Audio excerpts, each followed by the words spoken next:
It is round two for the Republicans, and the presidential nomination could all come down to what happens in the hours ahead.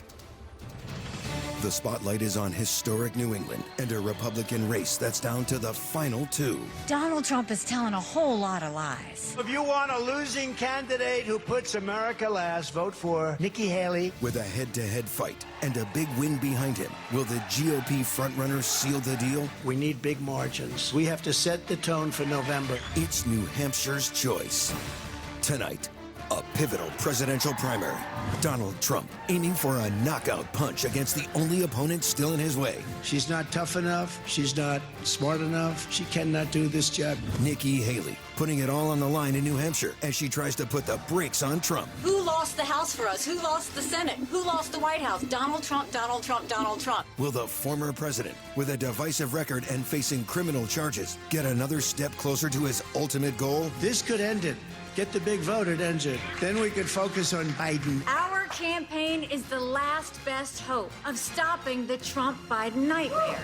Now, it's time for voters to have their say, with the power to shake up the race. The Granite State has put political pundits to shame so many times. Or help catapult Trump toward the nomination. You'll be able to vote for your all-time favorite president, me. It's New Hampshire's turn, and voting is underway across the state right now.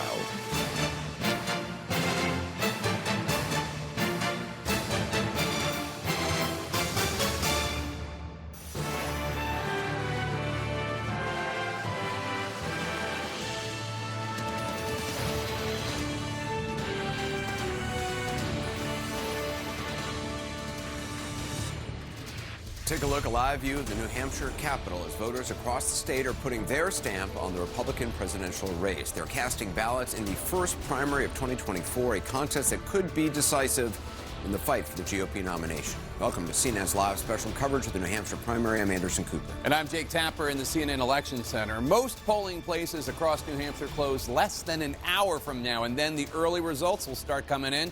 Stakes are enormous for the last two major Republican presidential candidates left standing. Donald Trump seeking a decisive win over Nikki Haley that could potentially end her White House hopes. Haley hoping to defy expectations, pull off a strong showing in a state that has historically delivered upsets. That would propel her campaign forward. On the Democratic side, there's an effort to write in President Joe Biden's name in a contest that will not be awarding any delegates, but that does not mean there's nothing at stake. Minnesota Congressman Dean Phillips and author Marianne Williamson are trying to peel away Biden's support within the Democratic Party, hoping to drive home their concerns that his re-election bid is weak. As we count down to results on this very important primary night, our anchors and correspondents are at key locations across New Hampshire, covering the candidates and tracking the votes as they're cast and counted. Right now, let's bring in my colleague Dana Bash in Manchester, New Hampshire. And Dana, you've spent a lot of time in New Hampshire. What stands out to you on this primary night?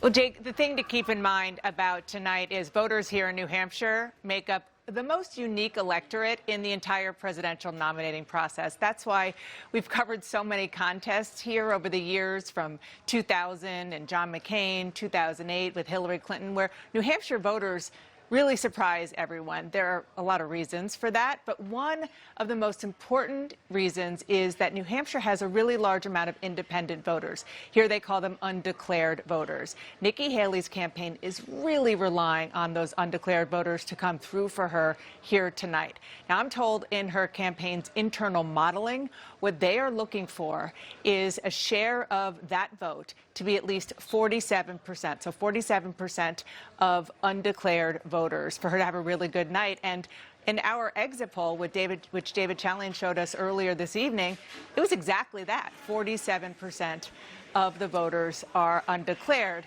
That's an early good sign for Team Haley. Now, Jake, in the Donald Trump campaign, they, of course, are hoping to get a large enough margin to make it uncomfortable for Nikki Haley to stay in the race. One area that Team Trump tells me that they're watching tonight, sort of as a bellwether, is the wealthy Manchester suburb of Bedford, that if Haley runs up the vote total there, she will have a good night. And you know New Hampshire well, Jake. The weather here for January is relatively warm today, and that's why the Secretary of State predicted turnout is higher than normal and could be really high by historical standards. We'll see if that bears out shortly. Yeah, that's balmy for January in New Hampshire. Dana Bash, thanks so much. Let's go to CNN's Kristen Holmes, who is covering the Trump campaign and is at Trump campaign headquarters in Nashua, New Hampshire. Kristen, how confident is the Trump team? Jake, this is a completely different attitude than I saw for the last 2 weeks. They are very confident going into tonight. They believe that they could win by double digits, but I am told by a senior advisor that anything over 7% margin, they believe will be a clear and resounding victory. Now, again, this is very different from what we saw the last several weeks. They've been watching Haley's poll numbers closely. And as Dana mentioned, because of the large amount of independent voters that can vote in a Republican primary, they were genuinely concerned as to what was going to happen. They spent millions of dollars between the campaign and the super PAC hitting Nikki Haley on two issues, immigration and Social Security. Hitting her on immigration because the Trump campaign believes that that is the most important issue to Republicans here in New Hampshire. They were trying to solidify those conservative votes, and hitting her on Social Security to try and lessen her appeal to independent voters. Tonight, Jake, we will find out whether or not their strategy paid off.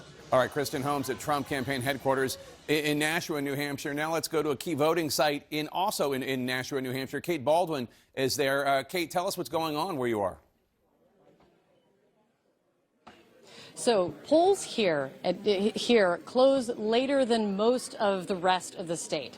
The polls close at 8 p.m. here in Nashua at Ward 3. And what you're looking at, what we've been able to gain access to, is the final step in the process for voters. After they've gotten their ballot, after they've gone behind the privacy screens to make their choices. This black box, this is the ballot box. This is where the voters, this is their final step. They insert it into the box, and then that is that. The latest count that I've been able to get is there have been 1,987 votes cast. For some context, Jake, here in Ward 3, there are just under 5,000 registered voters. There's still time to go. It's been very busy the last, I would say, 30, 40 minutes here, as obviously people are getting off work and they're coming in to cast their ballots. So this is a well-oiled machine here.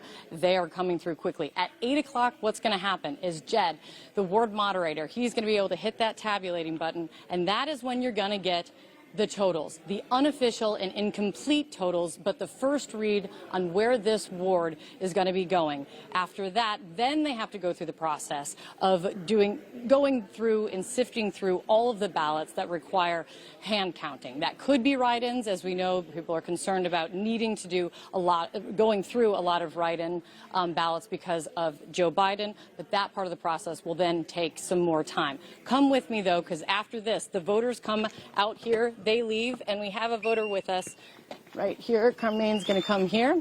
Justin, how are you? I'm good. How are you? Who'd you vote for today? I voted for Nikki Haley. And you were undeclared? Yes. Why did you vote for Nikki Haley? Because I think that Donald Trump is more of an existential threat than the Republican Party at large. So I voted for Nikki as a vote against Trump. Vote against Trump. Justin, thank you so much. Really appreciate your time. Thank you.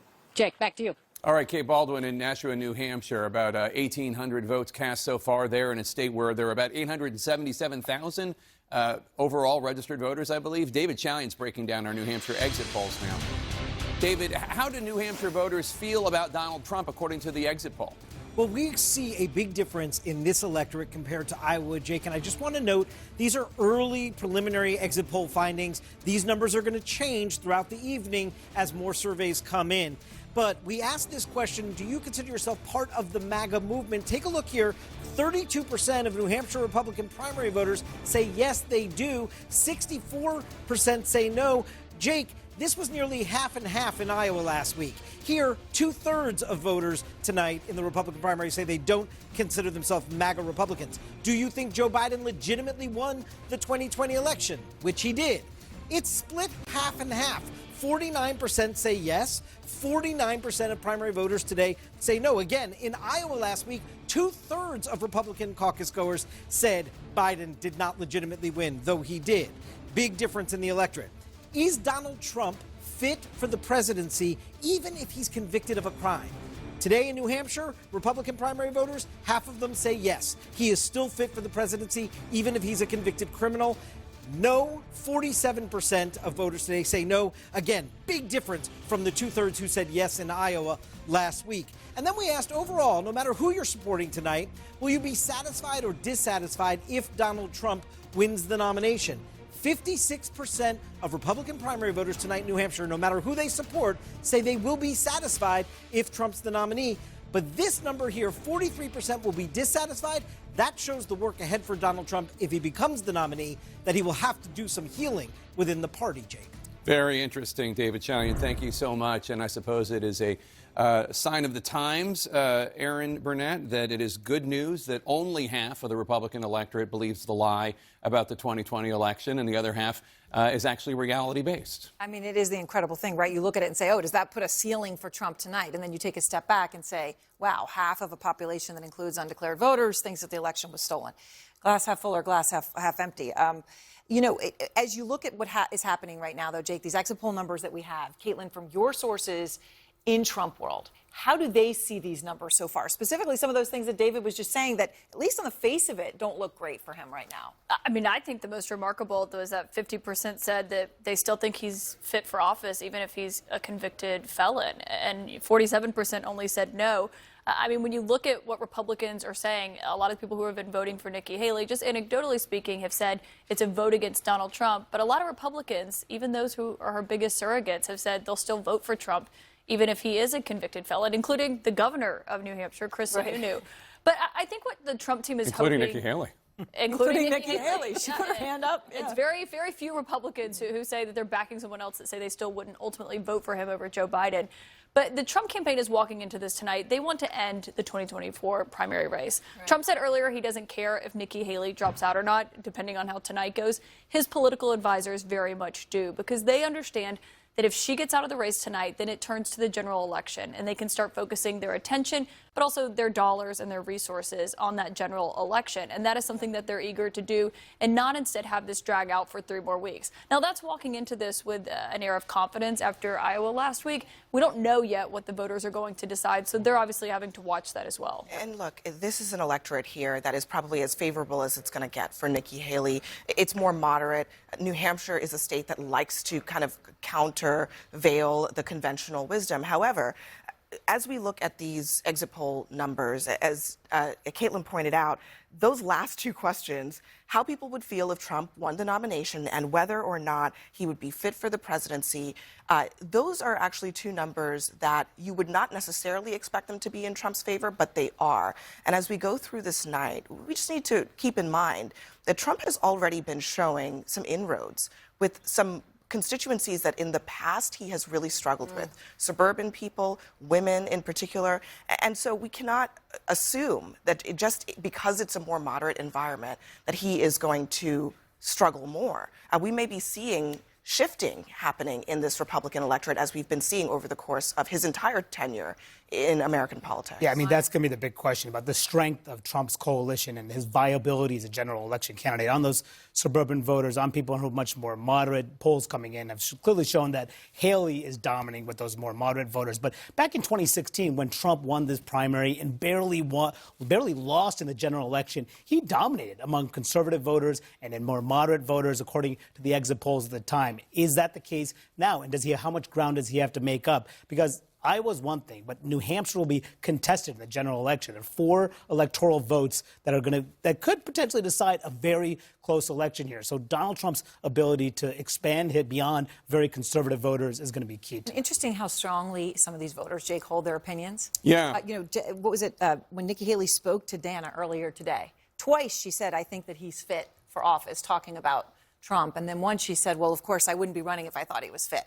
But you even get that confusion from Nikki Haley herself. Yeah, although I have to say, I mean, as David Chalian pointed out, trouble signs for Donald Trump, even if he were to win tonight. 43% of the electorate, according to these early exit polls, saying they would not be satisfied if Trump would be the nominee. I mean, that is a place that the Biden campaign will go. And remember, New Hampshire's a state that went for Biden over Donald Trump. Aaron Burnett, we expect votes to start coming in after the top of the hour once most polling places close across the Granite State. We're going to keep an eye on last-minute turnout. We're going to take you inside another key voting site in a second, our live coverage of the New Hampshire primary. It's just getting started. Stick with us.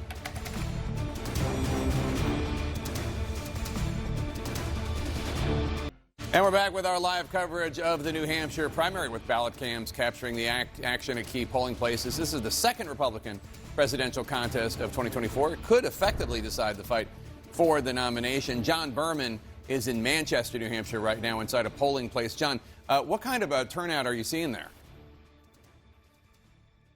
Well, right now, Jake, actually, there's no line at all in Manchester Ward 6. Manchester, the most populous city in the state of New Hampshire.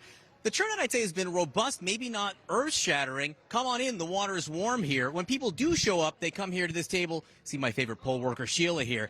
And they have to decide what primary they're voting in. You get a blue slip if you're going to vote in the Democratic primary, a pink slip if you're going to vote in the Republican primary. Remember, undeclared voters can choose which primary they vote in. And I've been told by far the majority of voters today are voting in the Republican primary, which isn't surprising, of course, because President Biden not even competing in the Democratic primary. Now, Jake, you asked me about turnout. If you look at this black machine over here, that is where all the ballots go. We can't shoot the ballots themselves, but that's the machine that counts and tabulates the ballots. And when these voters are done feeding their ballots into the machine, I can give you a live look at how many voters have cast a ballot. All right, that voter's going to put their ballot in.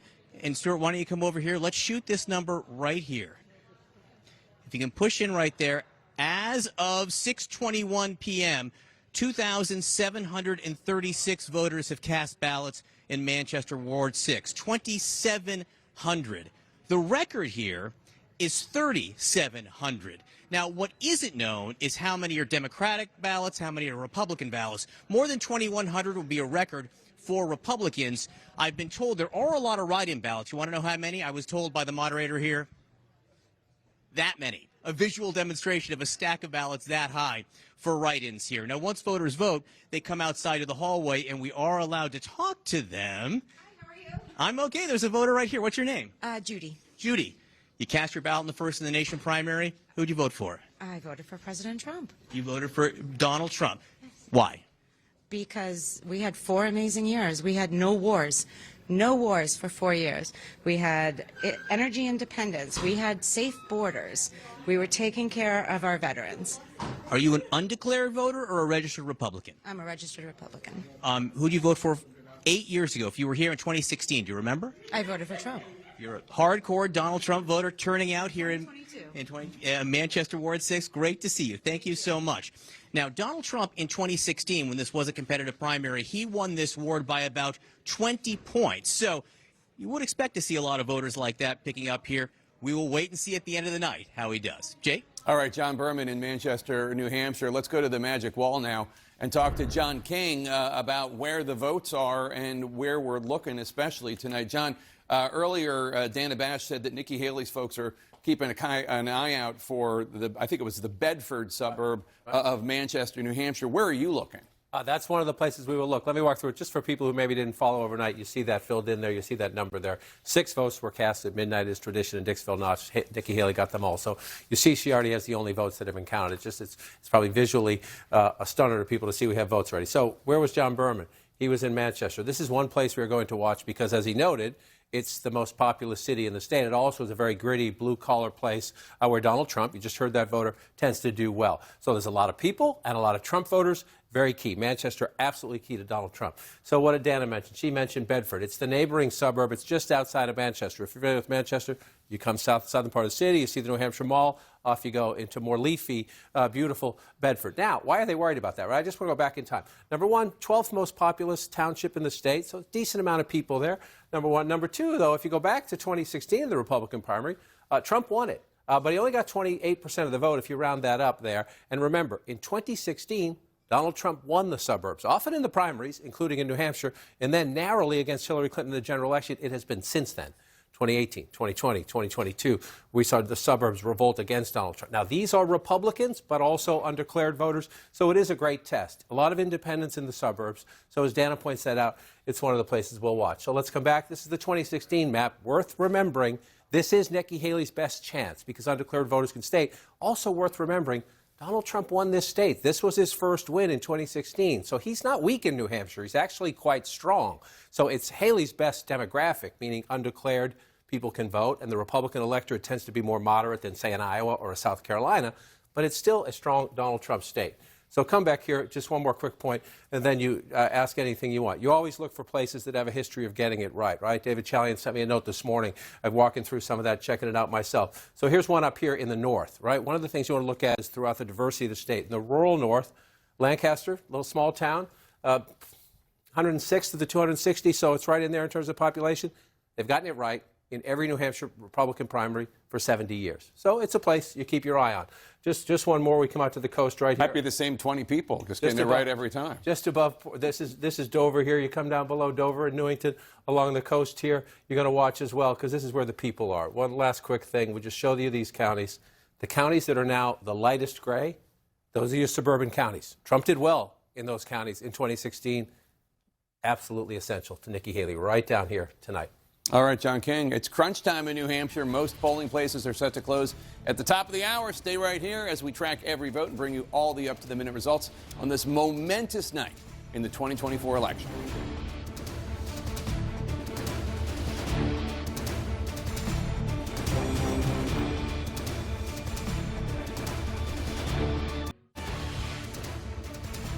It is primary night in New Hampshire. Time is running out for voters to weigh in on what is now a head-to-head fight for the Republican presidential nomination, Donald Trump versus Nikki Haley. Let's go over to Kylie Atwood now. She's at Nikki Haley's campaign headquarters in the New Hampshire capital of Concord. Kylie, so much at stake tonight. What are you hearing from the campaign? Well, listen, this is one of the most consequential days of Nikki Haley's political career to date. And those around her and Haley herself, they're projecting confidence and optimism. I spoke with campaign aides today who say that folks are feeling good. One of those aides said that they felt really good about the energy that they have seen in New Hampshire over the last week. They think that Haley is going to outperform some of the recent polls, with one aide telling me they believe that she's going to come within 15 points of former President Trump. Of course, we'll have to wait and see what it actually shakes out and looks like, but sources close to the campaign acknowledge that the stakes are incredibly high for her. The campaign says that Haley is feeling good, that she's trying to have fun out there on the campaign trail. And notably, it's important to note that she is around people that she feels comfortable with. That was the case in Iowa. It's the case here in New Hampshire. She's with aides who have been with her, some of them for more than a decade now. And she's also been on the trail, and she's tonight with members of her family as they begin to track these votes coming in New Hampshire. All right, Kylie Atwood at Nikki Haley headquarters in Concord, New Hampshire. As voting continues in the Granite State, let's check in with Boris Sanchez. He's at a polling place in Belmont, New Hampshire, outside Manchester, that we've heard the Haley campaign is paying a lot of attention to tonight. Boris Sanchez, tell us what you're seeing. Absolutely, Jake. We're only about 20-ish minutes or so from this polling location closing, and turnout has exceeded expectations here. At last check, it eclipsed what the turnout was back in the 2020 primary. Very quickly, I just want to go to our friend Tom. Tom, could you quickly give us a read on what the number of ballots cast is right now? Right now, we're at 2,371. 2,371. The peak, the record-setting primary was back in 2016. That was about 2,600 votes at this location. So you can imagine that is a strong sign of where turnout and enthusiasm is. Very quickly, I want to respect the rules of the primary and get you outside so we can have a conversation with two folks, Trump supporters, a husband and wife. She's in law enforcement. They both believe that Donald Trump would be best when it comes to public safety and the issue of education. Thank you both for being with us. Remind me of your names. Vanessa. And Doug. And at one point, Vanessa, you were telling me earlier, you supported Donald Trump in 2016 and in 2020, but there was something about Ron DeSantis that caught your eye. Ultimately, you chose to go with Trump. Why? That is correct. So DeSantis in the beginning was telling me all the things I wanted to know about our country and how it was going to get better and improvements and how he was going to go about getting resources to make that happen. But then somewhere along the way, later on in this campaigning, he wasn't giving me so much the how as I'm going to. I need to know the how, the when, the whys, and Donald Trump is giving me that. And Doug, did you ever consider voting for somebody else, perhaps Nikki Haley? No. I've always been a Trump supporter. The big question, of course, what happens if he potentially gets convicted? Do you still support him in the general election? I do. I don't believe the convictions will stick. Right. Yeah. I mean, if he's convicted, it's still political in my view that he was attacked. He's never been indicted on, what happened back on January 6th. So at this point, he's innocent in my eyes until proven guilty. Doug and Vanessa, we very much appreciate you sharing your perspective with us. Thank you for being patient. Jake, we'll send it back to you. All right, Boris Sanchez, thank you so much. Now let's go to David Chalian, who has more on our exit polls, and specifically the differences between Haley voters and Trump voters. Yeah, Jake, one of the questions we ask is are you out there voting because you so strongly support your candidate, or are you voting because you really dislike the opponent? Among Trump voters in the New Hampshire Republican primary today, 77% tell us they're voting for Trump because they strongly favor his candidacy. This is part of that bond Trump has with his voters. 19% says they like him, but they have some reservations. Only 3% are voting for him because they dislike Nikki Haley or his opponents. Look how that contrasts with Haley supporters. The plurality of Haley supporters, 39%, are voting for her because they dislike Donald Trump. They dislike her opponent. 33% say they strongly favor her. That's why they're voting for her. 27% say they're voting for her with some reservations. And then in terms of how you're going to feel, depending on who wins the nomination. Well, here, Trump voters feeling if Haley wins the nomination, 75% of them are going to be dissatisfied if Haley ends up winning the nomination. That gets even larger for Haley supporters if Trump wins the nomination. 88% of Haley supporters say they will feel dissatisfied if Trump wins the nomination. That's what Donald Trump will have to work on to bring these folks in the fold if indeed he does emerge with the nomination, Jake. All right, David Chalian, thanks so much. Let's go to Anderson Cooper in New York. Anderson? Yeah, Jake, these numbers are fascinating, a lot to unpack. David Axelrod, what stands out to you? Well, look, Nikki Haley has been pointing to this New Hampshire primary as the place where she was going to break through. And part of it was because of the possibility of all these independent voters who could come into the Republican primary. The fact that they're talking about nearly a 50-50 split between Republicans and independents, I think is a hopeful sign for her. And she has to do it here, because if she doesn't do it here, the donors who are supporting her are going to lose heart. And that's what ends campaigns. That's why DeSantis left. This is a make or break moment for her. Well, listen, this just reminds us New Hampshire is not Iowa. It's a very different electorate. It's much more similar to a general election. You've got a Republican governor, for example, who's pro-choice, much more favorable for somebody for Republicans or independents who want to stop Trump. If these exit polls even moderately hold, it could be a better than expected night for Nikki Haley. But I think the reality is this. She's got to come within single digits of Donald Trump to really justify staying in the race. She saw a donor bump after DeSantis got out. She is on the airwaves in South Carolina. They're saying she's going to be there doing events, but she's got to show she's within fighting distance to keep this primary alive, and we'll find out soon. I think these enthusiasm numbers are really interesting, too, because they actually point to problems that Donald Trump will have in a general election. I mean, you have 77% of people voting for him saying they're voting for him, in favor of him. But you have essentially the rest of the Republican electorate in a more moderate state where independents vote, saying that they're voting against him. And so I think what this actually shows you, and I think what should be a sign of hope for Nikki Haley, if she can stay within striking distance, she can make a case. Hey, look ahead to Super Tuesday. Look to these states where the electorate looks a little more moderate, looks a little more independent. And there is a lot of hesitancy about Donald Trump. Look, the number that matters is what Nikki Haley does among Republicans, because it'll be Republicans, not non-Republicans, not unaffiliated, behavioral liberals coming into a Republican primary to decide. Electorate that looks looks less like Iowa. There is not another state on the map where the electorate is going to look like this. So I agree with Axe. This is where she had to do something. It looks like maybe, if these exits are true, she did. But ultimately, to win the Republican nomination for president, you have to be liked and voted for by actual Republicans. And if you look at these exits, Trump has his Republican voters. She has people who are soft Republicans or non-Republicans.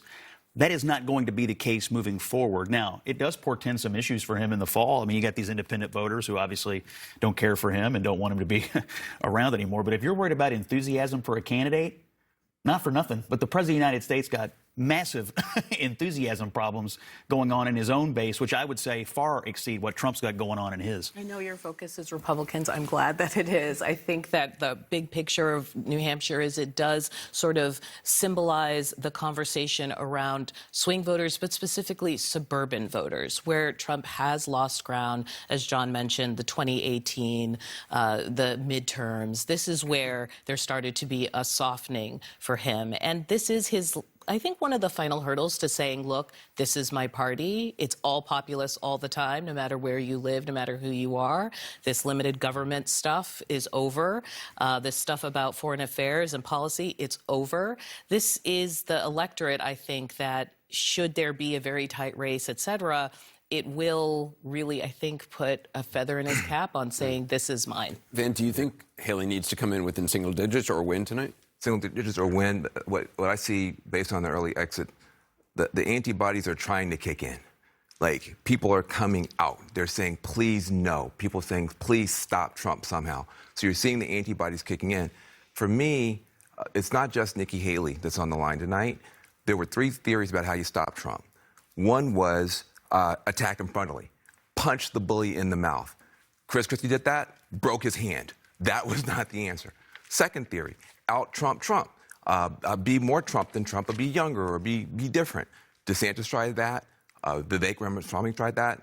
Buried alive in Iowa. There's only one theory left. Get him one-on-one with a normal Republican and see if you can knock this guy out. If she can't do that in New Hampshire, this thing is over. I mean, what seems pretty clear from these numbers is that there are people who, and this was their theory, there are independents and Democratic-leading independents who migrated over to this primary because they wanted to make a statement about Trump. And that is not a replicable model. She's going to have to start doing well among Republicans. After these first 4 contests, by the way, these races become winner take all. So it's not like, it's not like you can get 45% and 45% your way to the nomination. But these exit polls spell disaster for Donald Trump in a general election, even against a historically unpopular Joe Biden. We're closing in on the end of voting in most of New Hampshire. The first significant round of results coming up. Our cameras and correspondents are in position to bring you every moment, including the big reveal of the winner. It's New Hampshire's choice, and there's much more ahead.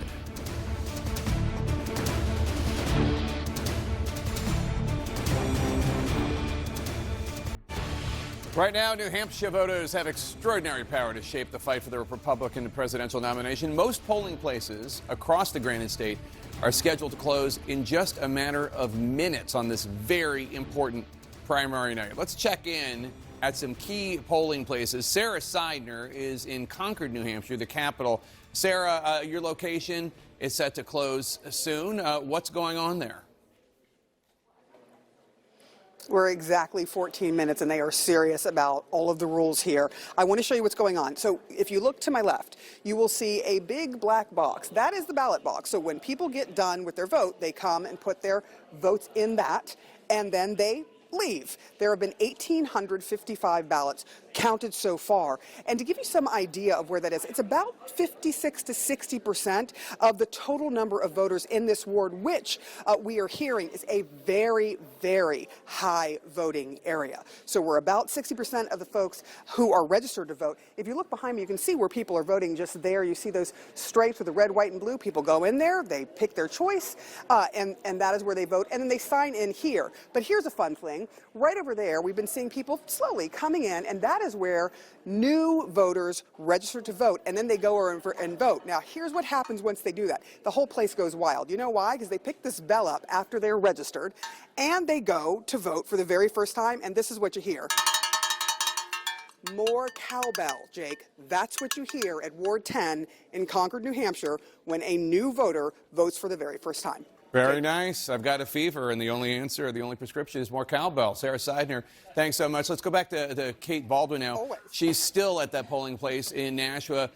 Kate, give us an update on your location and how many undeclared or independent voters are turning out.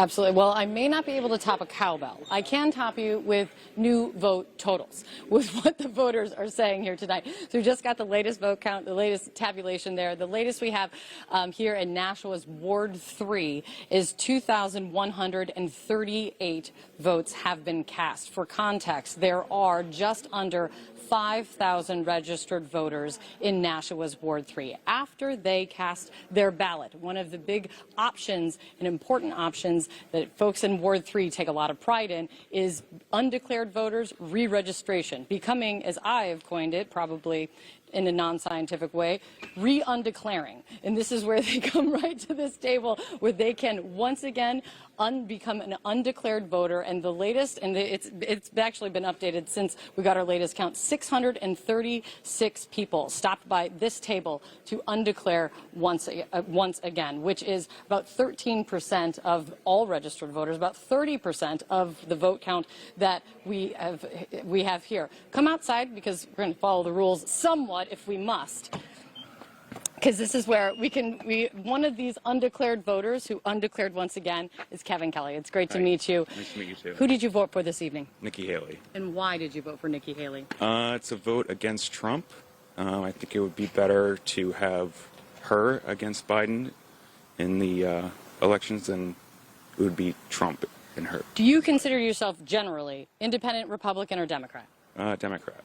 So when you undeclared, you voted for Nikki Haley. If it was Nikki Haley against Joe Biden in a general election, who are you voting for? Joe Biden. What is the issue you care most about this election? That's a good question.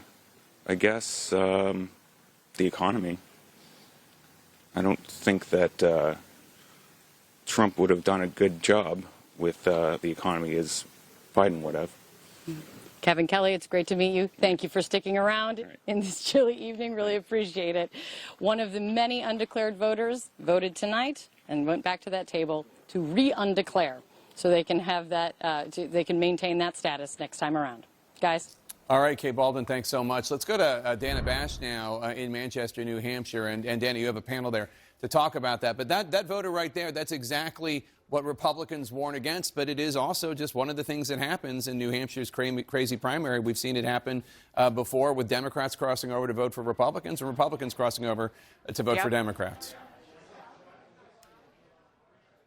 Absolutely, Jake. It's what makes what happens here on any given election in the presidential season really anyone's guess, despite everything that is predicted ahead of time. Chris Wallace, we were watching Kate with Kevin Kelly and saying kind of what Jake was alluding to there, that there are so many of these undeclared voters that are so unique to New Hampshire, and they are deliberate and they are strategic in many ways. Oh, absolutely. And they could swing an election. And if our exit polls turn out to be correct, 47% of the Republican people who voted in the Republican primary being undeclared independent voters would be a record. The record was 45% in the Mitt Romney election in 2012. Having said that, as much as 47% and the undeclared, we assume, are going to go for Haley, it may not be enough because Trump is leading in the latest polls by more among the registered Republicans than Haley was beating Trump among the registered undeclared.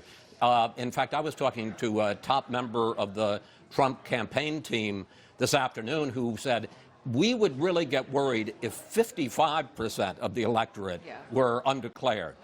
In the high 40s, they would have been surprised. They thought maybe the low 40s, but even at 47%, I don't think they believe that's going to be enough to put Nikki Haley either over the top or especially close. I mean, Dana, you know, my favorite thing about these nights is, and we're already on kind of the emotional roller coaster of when the polls close, we start to get this information. You know, when I got off that overnight flight we were on from Des Moines and we landed here in Manchester, after that Iowa caucus, everyone here was so down on Nikki Haley's chances. They were like, there's no way she's going to pull out here in New Hampshire. And that was how it felt up until, I would say, midday today. And when I started hearing from, you know, people I've talked to since the Mitt Romney primary in 2012, who really have the state wired. And they're starting to say they're looking at these exit polling numbers and they're saying, you know what, maybe Nikki Haley has there's more here than we thought. Now, they may be, on the backside of this emotional roller coaster here in a couple of hours. But I will say, kind of as we're sitting here tonight, that suspense is very, very real. People really are wondering if Nikki Haley's going to surprise tonight. And it is all because of those undeclared voters. But as I've been spending a week here and the last several months, really, undeclared voters is not simply independent who may, be so inclined to vote for Haley. It spans the gamut from Bernie Sanders supporters to Donald Trump supporters who simply don't like the Republican Party necessarily or want to be aligned with it. So when we talk about undeclared voters, Trump is going to get a sliver of them. The question is how many? Yeah. So they want to keep that. The Haley team wants to keep that very low. The Trump team, of course, is thinking at least a quarter of them or so. So as I've talked to voters for the last several days here at least, Haley has shown promise here for months. They've known that this is the place for her. I met one yesterday, Carol Booth, a teacher who left work to go meet Nikki Haley at a brewery. And she said the reason she's supporting her, because she can serve 8 years in office. So that generational change argument. Yeah. But look at what's happened here over the last 8 days. You mentioned Iowa. We were all on that plane together. 8 days, DeSantis is out of the race. It's down to 2 people. I don't think that we would have thought that necessarily. Can I just say one thing about this, though? Trump was saying, yeah, but, you could have Democrats who come in and vote in this, and they can't. You cannot. Because you have to have deregistered as a Democrat and registered as an undeclared by October 6th. And fewer than 4,000 people did that. So these are genuine independents that we're talking about here, are the undeclared. They're not Democratic voters who decided to come in and mess up the Republican primary. Which is such a key part of the DNA of New Hampshire, to be independent, to live free or die state, and to genuinely kind of switch over. I mean, how many voters have you all talked to here who have said, I have voted for Democrats, I have voted for Republicans, without thinking twice about it, because it's just what they have done. And to your point about the fact that these independent, undeclared voters, the hope in the Nikki Haley camp is that the majority go to her. It is true because Donald Trump now is establishment because he was president. He still has the appeal to people who don't like politics, don't register as a party, and come in and vote as undeclared independent voters and do it just because Donald Trump is on the ballot. Yeah, no, for sure. And it's a mistake to think of this block of undeclareds as centrist, right? Like that is kind of perhaps our instinct, but that's not necessarily the case for all of the reasons that you laid out. And, I think one of the most fascinating things about some of what we're going to learn here, and I think you're going to see the Haley campaign and her supporters try to capitalize on this, if in fact she has a better showing here tonight than she otherwise might, it strengthens her argument with Republicans that she is capable of winning in a general election.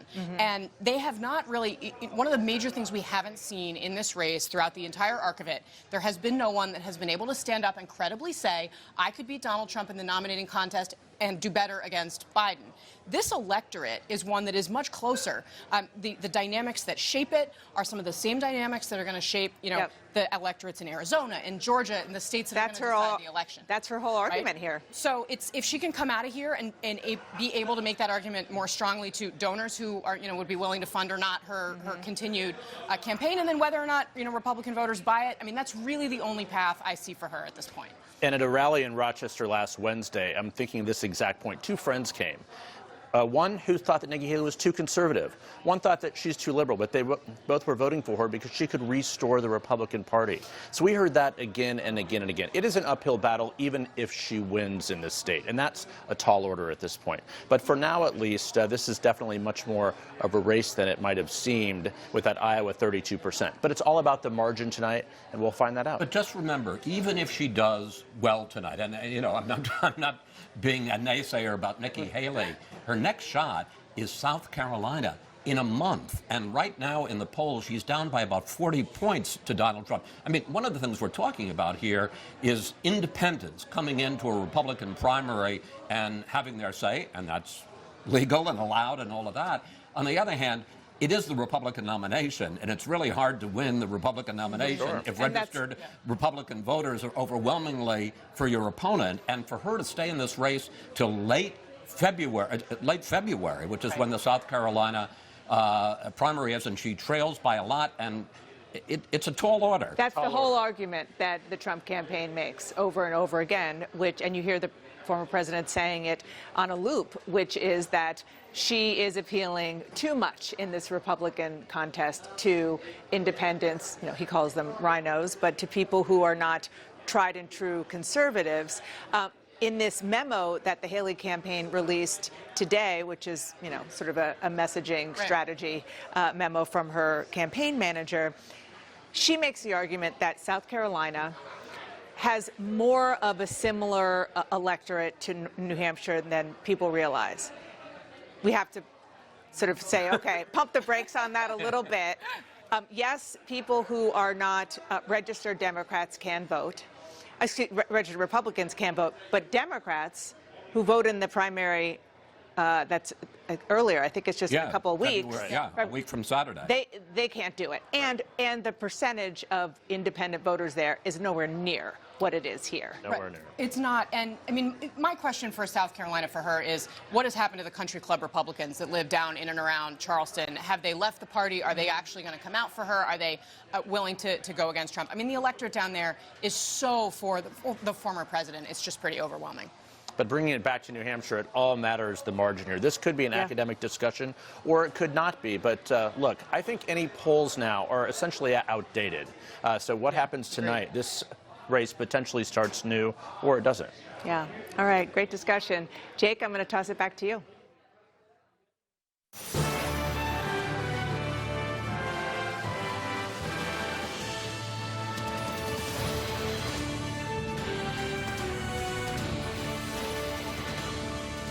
It's the top of the hour, and it's a high-stakes night in New Hampshire.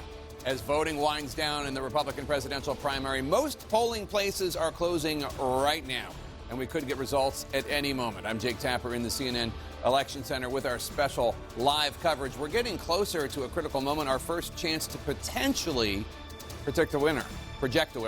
That could happen about an hour from now, after all voting ends across the granted state. The fight for the Republican presidential nomination is now down to just two major candidates, Donald Trump and Nikki Haley. Trump is hoping, of course, to follow up his Iowa landslide with another overwhelming victory with the goal of knocking Haley out of the race. This is a make-or-break moment for Governor Nikki Haley. She's been counting on New Hampshire as her best shot at slowing Trump's march to the nomination and getting some much-needed momentum. And this all hinges on the outcome of tonight's primary once the very last votes are cast and counted. Let's go to John Berman now. He's at that polling place in New Hampshire, Manchester. John, with voting ending, what's going on there now? All right, it's very interesting what's happening right now. They have shut the doors here in Manchester Ward 6, but before the doors shut, a couple voters walked in here and they're actually registering to vote, which you can do on primary day. Now, what has to happen now is once they're registered, they will vote. They will walk down, they will pick up their ballots. I'll show you where that will happen down here. They will cast those ballots, and once these two final voters cast those final ballots, we will get a readout of the election results here in Manchester Ward 6. I'm trying to gauge just how long it will take. I can tell you the election workers here, they were eager to get this count started because there are so many write-in ballots, but they have to wait. By law, they've got to wait. If you were on the gym floor by 7 o'clock, they've got to wait for you to get through the process, and right now they are filling out the paperwork down there. Let me bring you up to speed of how we got here. Once they show up, they get to choose which primary they want to vote in. If they want to vote in the Republican primary, they grab one of these things right here. If they want to vote in the Democratic primary, sorry about that, they grab a blue slip right here. Republicans obviously vote in the Republican primary, Democrats in the Democratic primary. Undeclared voters can choose which primary they vote in. Once they pick up those slips, they go to those booths right there, they fill out their ballot, and then it goes to the machine.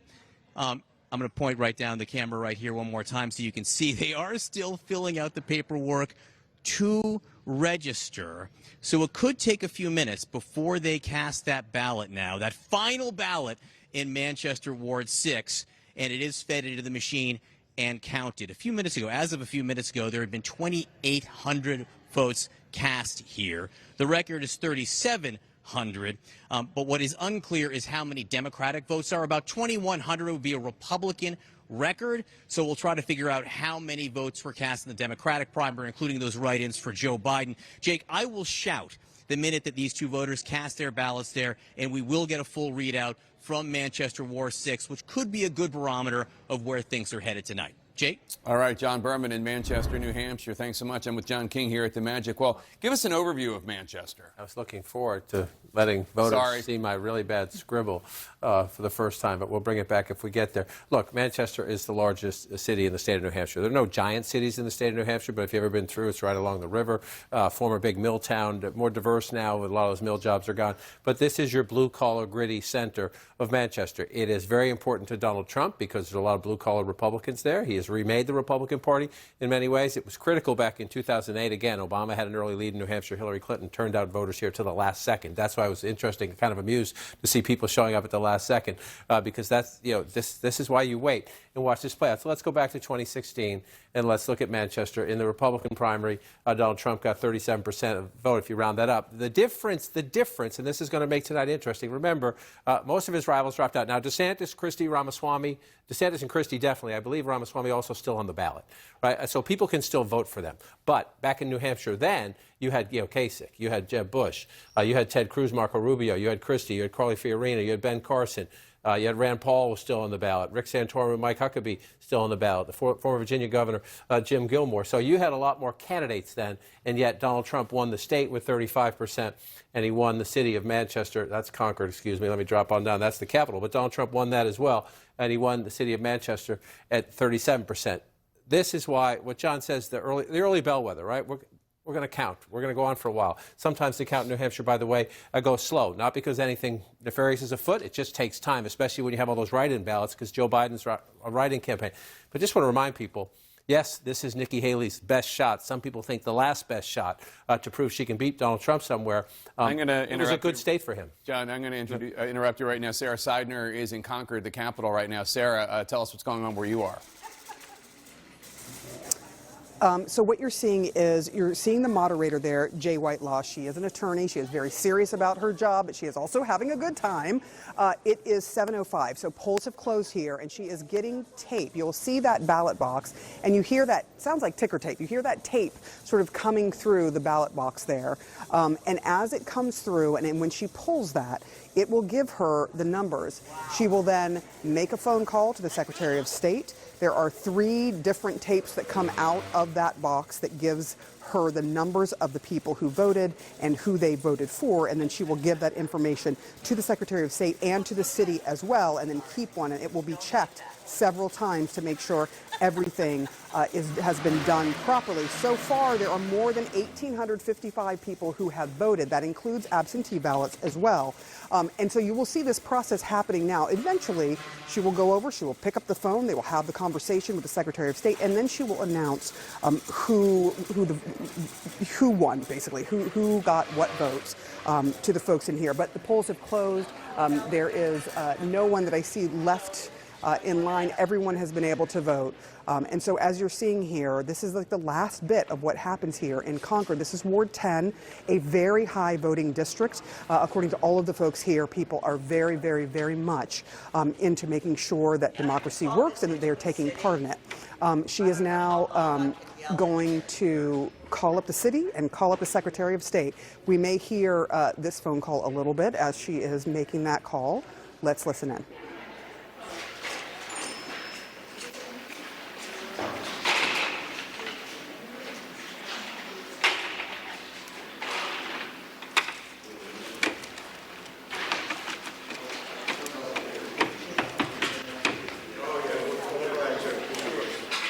Hi, this is Jay from Ward 10 with results. If you can hear that, she just said, I'm calling you. My name is Jay Whitelaw. I'm calling with the results. Okay, what would you like first? Okay, you don't want the children, you just want me the Republican? Okay. Undervotes 2, you care? Okay, Mary Maxwell, okay. Donald Jorns, 0. Mary Maxwell, 3. Glenn McPeters, 0. S. Peterson Merrill, 0. Darius L. Mitchell, 0. Mike Pence, 4. Vivek Ramaswamy, 6. Tim Scott, 0. Hirsch Singh, 0. Samuel Howard Sloan, 0.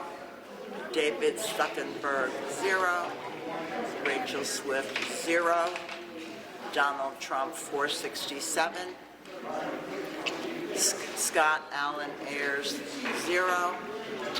Ryan Binkley, 1. Doug Burgum, 1. Robert Carney Jr., 0. John Anthony Castro, 0. Chris Christie, 6. Ron DeSantis, 9. Nikki Haley, 739. Hutchinson, 0. Peter Jeddick, 0. Gary Johnson, 0. Write-ins, 3. We have some votes here from Concord, New Hampshire, Ward 10. A strong showing in this one ward for Nikki Haley. Yes, 739 votes for Nikki Haley, 467 votes for Donald Trump. Interesting. It's pretty easy to get on the ballot in New Hampshire, so you heard a lot of names you've never heard of before. So I gather. People do that every 4 years, and they get on the ballot. But also interesting, one of the challenges for her, especially she says she finally got the two-person race that she wanted, was to pick up all the other anti-Trump votes. And I know it's only a few votes, but you heard a few votes for Pence. You heard a few votes for Christie. You heard a couple of votes for Ramaswamy. Trump will be disappointed he didn't get those. Go ahead. Let's go to John Berman, who's in Manchester, New Hampshire right now. John, what's going on where you are? All right, you're looking at Louise Goslin right now, who's the moderator here in Ward 6 in Manchester, and she's going to print out the tape. She's going to print out the tape from this machine, and she's going to read us the results from this tape in Manchester, Ward 6. The last vote has been cast, and what you're seeing her do is get the preliminary numbers from it. Now, one of the things I've been told, obviously, is they won't have the results from the write-in ballots themselves, but they will know how many write-in ballots have been cast.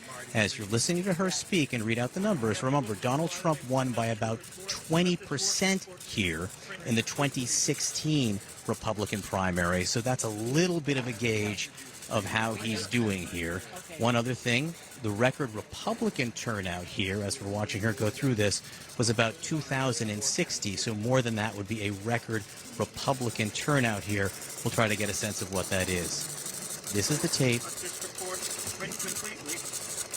When it's done printing out, she'll read the names out loud for us, and we'll hear what it is. Ask your vote machine as if you want to print another copy. Slide the machine out and turn the machine on. Yeah, and then we turn it back on, right? Turn the machine back on, yeah. And then we'll start asking questions again. 454 write-ins. 454 write-ins, but it's almost done printing, and Louise is going to read the Republicans first. All right, hang on one second. Here we go. She's got to sign it first, I'm told. I don't want to get in the way of the actual legal process here. It would be nice if you gave me a pen to write. Yeah. I took it off the table.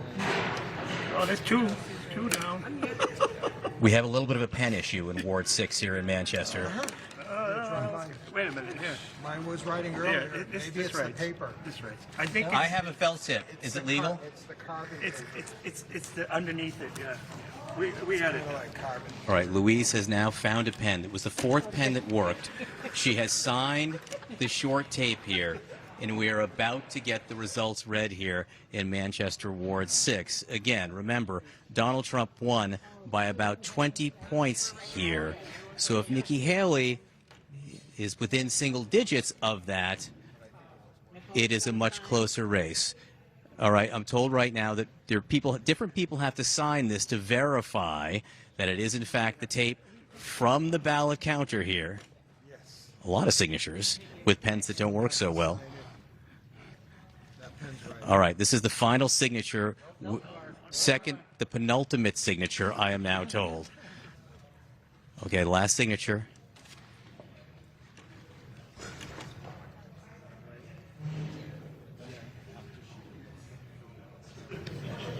John, can you, Nikki? Go. Print the rest. All right, here we go. Okay. Louise is going to take a look at the tape. Yes, I did say. When it asks if you want to slide the Read it machine. to Don or Nikki and she'll do it, okay? Yeah. When they ask you vote, the machine asks you if you Okay, right here it's fine? Okay, go for it. Okay. We have 0 overvotes and 6 undervotes. Mary Maxwell, 1. Glenn Peters, 0. S. Peterson Merrill, 1. Darius Mitchell, 0. Mike Pence, 2. Vivek Ramaswamy, 3. Tim Scott, 0. Hirsch Ginn, 0. Samuel Howard Sloan, 0. David Stuckenberg, 1. Rachel Swift, 2. Donald J. Trump, 1,169. Scott Ayers, 0. Ryan Binkley, 0. Doug Burgum, 1. Robert Carney, 0. John Anthony Castro, 0. Curtis Christie, 14. Ron DeSantis, 15. Nikki Haley, 849. Asa Hutchinson, 0. Peter Jeddick, 0. Perry Johnson, 1. Donald. All right, we've gotten the results George, we wanted there from the moderator at Manchester Ward 6. John King, a better showing for Donald Trump in this ward, Ward 6 in Manchester, but still Nikki Haley within spitting distance. Right, about 300 votes there, 320 votes if the quick math there in Manchester. Again, it's one ward in blue-collar Manchester, but as John Berman noted, it was a ward that was strong for Donald Trump. In a much more crowded field, important to remember that, a much more crowded field 8 years ago in 2016 when he got his first win in New Hampshire, and then it was over. I mean, he had to march on. It took a while, but that was the snowball got started. Now, Manchester, Nikki Haley running, behind Donald Trump. You could say respectable, but still he's ahead. Still there. behind, absolutely. That's the math he needs to do. And so sorry, I kept turn that off a second. Just come back here. I just want to point out where we were earlier with Sarah Steiner. That's Concord. I'm going to move this out of the way a little bit. Concord, where you had the other math where Nikki Haley was ahead here. This is where she has to do that. Manchester, blue-collar city. Concord, the state capital, the suburbs around it. This would be a more moderate area for Nikki Haley. So you're just watching these two glimpses, two precincts within two key places. Haley starting off in Concord. That's what she needs to do. Is it enough? We have a lot of counting to do tonight. And in Manchester, again, part of Donald Trump's blue-collar base. We always think of Donald Trump's blue-collar base as being mostly rural. In Manchester, remember, he won there in 2016. Worth watching there. Blue-collar workers, it's a very gritty city. People who work with their hands, they like Trump.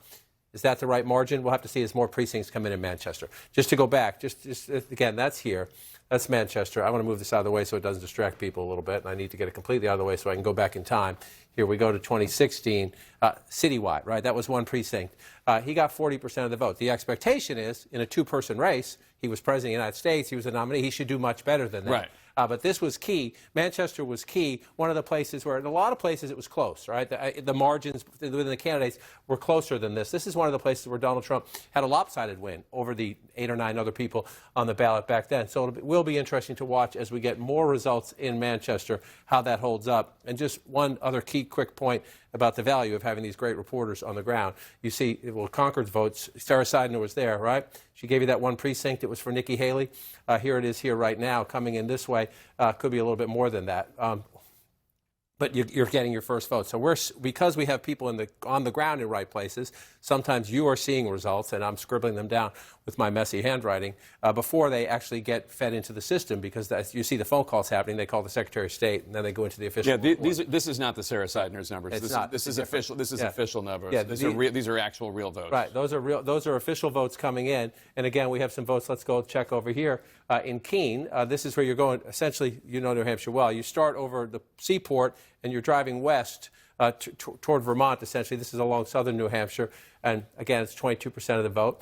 Keene 2024. It's not a lot of votes. You're going to see a lot of this as we go through these towns. We're going to go through these small towns where you're seeing, 300 votes, 800 votes, a couple thousand votes. That's the nature. You got 260 towns that we're going to be counting, cities and towns we're counting votes in tonight. So some of them's not a lot of math, but if you're Nikki Haley, anytime you can see any one of these townships filled in with your yellow, you're happy. The question is, we are very early in the count. Yeah, and just as a general measure, she needs to do really well down here and then around Hanover. But like that's basically, but that's basically, and north of Conway. Yes. But that's basically her area, right? Yeah, and Donald Trump did very well here in 2016. She needs to take that away from him, essentially. If you look at 2016 to tonight, she needs to take that away. All right, we're getting deeper into this primary night in New Hampshire soon. We're going to get a critical early read on the Trump-Haley showdown once the last polling places close. We're tracking every vote as they're all cast and counted across the state. We're going to get results from 2 more locations next. Plus, I'm going to talk to the New Hampshire Secretary of State. This is CNN's live coverage of the New Hampshire Republican primary 2024. Stay with us. It's time to bring you our key race alert. We only have 1% of the vote in, but these are actual votes. Let's check it out. Nikki Haley right now is in the lead with 54.3% of the vote. She has 2,017 votes. She has 333 votes ahead of Donald Trump, who has 45.3% of the vote. Remember, this is just 1% of the vote in. We still have 99 more percentage points to come in, but as of this second, with actual votes coming in, Nikki Haley has the lead, 54-45. Let's go to Boris Sanchez right now. He's in Belmont, New Hampshire, at that polling place where voting has ended. Boris, tell us more about what's happening. Jake, so the vote tally has been completed for the Republican primary. And with us, we have Alvin Nix. He's the moderator of this location, the town of Belmont. What are the results?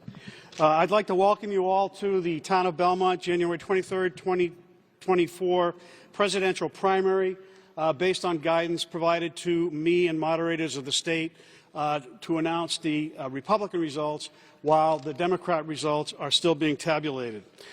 Based on the results of today's vote in the town of Belmont, New Hampshire, we have the following. Hirsch v. Singh, 0 votes. Samuel Howard Sloan, 1 vote. David Stuckenberg, 0 votes. Rachel Swift, 0 votes. Donald J. Trump, 1,244 votes. Scott Allen Ayers, 0 votes. Ryan L. Binkley, 3 votes. Doug Burgum, 2 votes.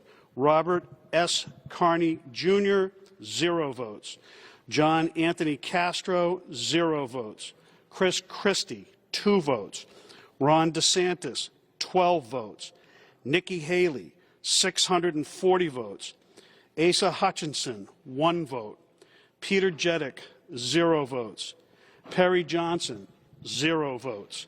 Donald Kjorns, 0 votes. Mary Maxwell, 1 vote. Glenn J. McPeters, 0 votes.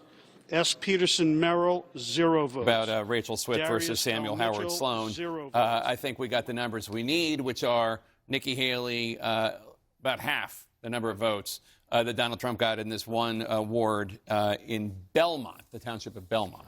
Belmont. So it's almost 2-1 for Donald Trump. So the question is, what does that mean, right? So let's just go back in time and take a look at 2016. Trump got 40% of the vote. Again, a much crowded field. So you're going to see this a lot tonight where the numbers are off. He won with 40% with 654 votes. There's a lot of candidates down here. We don't need to go through all the names again, but everyone remembers the crowded field back then. So you come back now and you look at Belmont again. Let me come back to 2024 so we don't confuse people. Belmont is right here. And Belmont comes up. It's a small town. And so you have these numbers. And so the question is, if you're Trump, in the places that you won last time, you want to keep winning them. You want to win every township you can. The question just is, can he keep doing this up here? If you go back to the map, and again, we're going to get more votes, we're going to get more towns. They trickle in slowly at first in New Hampshire, but then they come in. You see them starting to pull in here. So you see right above Belmont, we already have some results that are made into the computer. That's from Laconia. I put that just the right place, didn't I? So again, it's only 9%. So we have a way to count here. 15th large population center of the 260 towns. So there's a lot of votes here. Trump with an early lead. That's what you want. We have a long way to go in the count. I just want to remind people as we go back, this is Nikki Haley's best chance because of moderates voting, undeclared voting. This was a very pro-Trump state, by smaller margins, obviously, before. So she is trying to beat him with a more moderate, open to undeclared voters electorate in a place that launched him in 2016. All right, let's bring in New Hampshire Secretary of State David Scanlon, who is in the capital of Concord. Mr. Secretary, thanks so much for joining. So before today, you'd predicted a record turnout of more than 320,000 voters. Did your prediction come true? How's turnout today? Well, it certainly appears that there was a really strong vote in New Hampshire in the Republican primary. It became clear towards the late afternoon when some towns were asking for more ballots. They were getting concerned that the Republican ballots were getting low. So we do have an inventory of extra ballots that we were able to ship to about a dozen towns in New Hampshire. But based on that, I think my number is in line, and it's possible that it will get exceeded.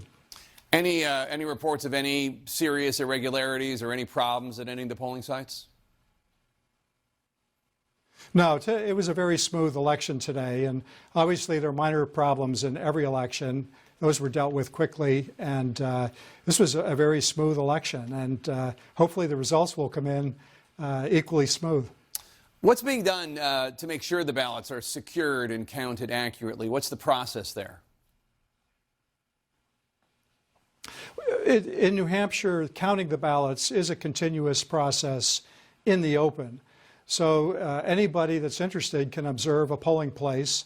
That observation begins when the polls open, and it ends at the end of the night after all of the ballots have been counted and the results posted at the polling place and announced by the moderator.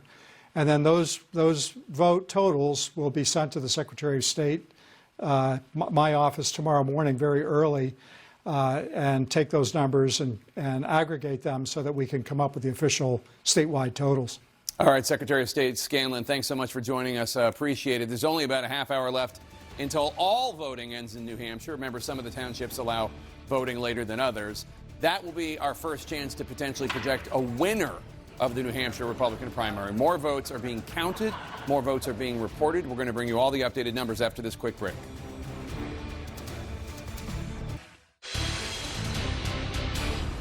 And I got another key race alert for you. There's only 5% of the vote in, but right now Donald Trump has taken a slight lead. He has 51.1% of the vote. He's 473 votes ahead of Nikki Haley, who has 48% of the vote. Again, it's only 5% of the vote, but right now at this hour, it's neck and neck. Our exit polls are offering some clues about how the rest of the night might play out. Let's go back to David Chalian with that. And David, you're getting more on the ways that Republican primary voters don't see eye to eye? Yes, that's right, Jake. In these exit poll results, you see a Mars and Venus universe for Haley and Trump coalitions here. Take a look at the numbers. Among Trump voters, 70% of them, according to our exit polls, are registered Republicans. Donald Trump, his support, 27% of his voters are registered undeclareds or independents. 3% were unregistered before today. Look at how that compares with Nikki Haley. It's a complete reversal. It's an alternate universe. Among Haley voters, 70% are registered undeclareds. Only 27% are registered Republicans. We also see this with when asking people, did Joe Biden legitimately win the 2020 election? Which he did. Among Trump voters, 80% say no. They say it wrongly. No, Joe Biden did not legitimately win the 2020 election. Haley voters, it's the complete opposite. 83% of Haley voters say correctly that Joe Biden was the legitimate winner in 2020. Only 15% of her voters say wrongly that he was not. This is the Trump-Haley Mars-Venus election tonight in New Hampshire. All right, David, thank you so much. Interesting stuff. Anderson, quite a thing to behold, all those people who believe something that is not true. That is true. Scott Jennings, actually, Scott, you made the point earlier that the president or Donald Trump would be elected by or anybody, whoever the nominee is, they need Republican support. Yeah, they're going to be elected by Republicans. Yes, and this tells the tale.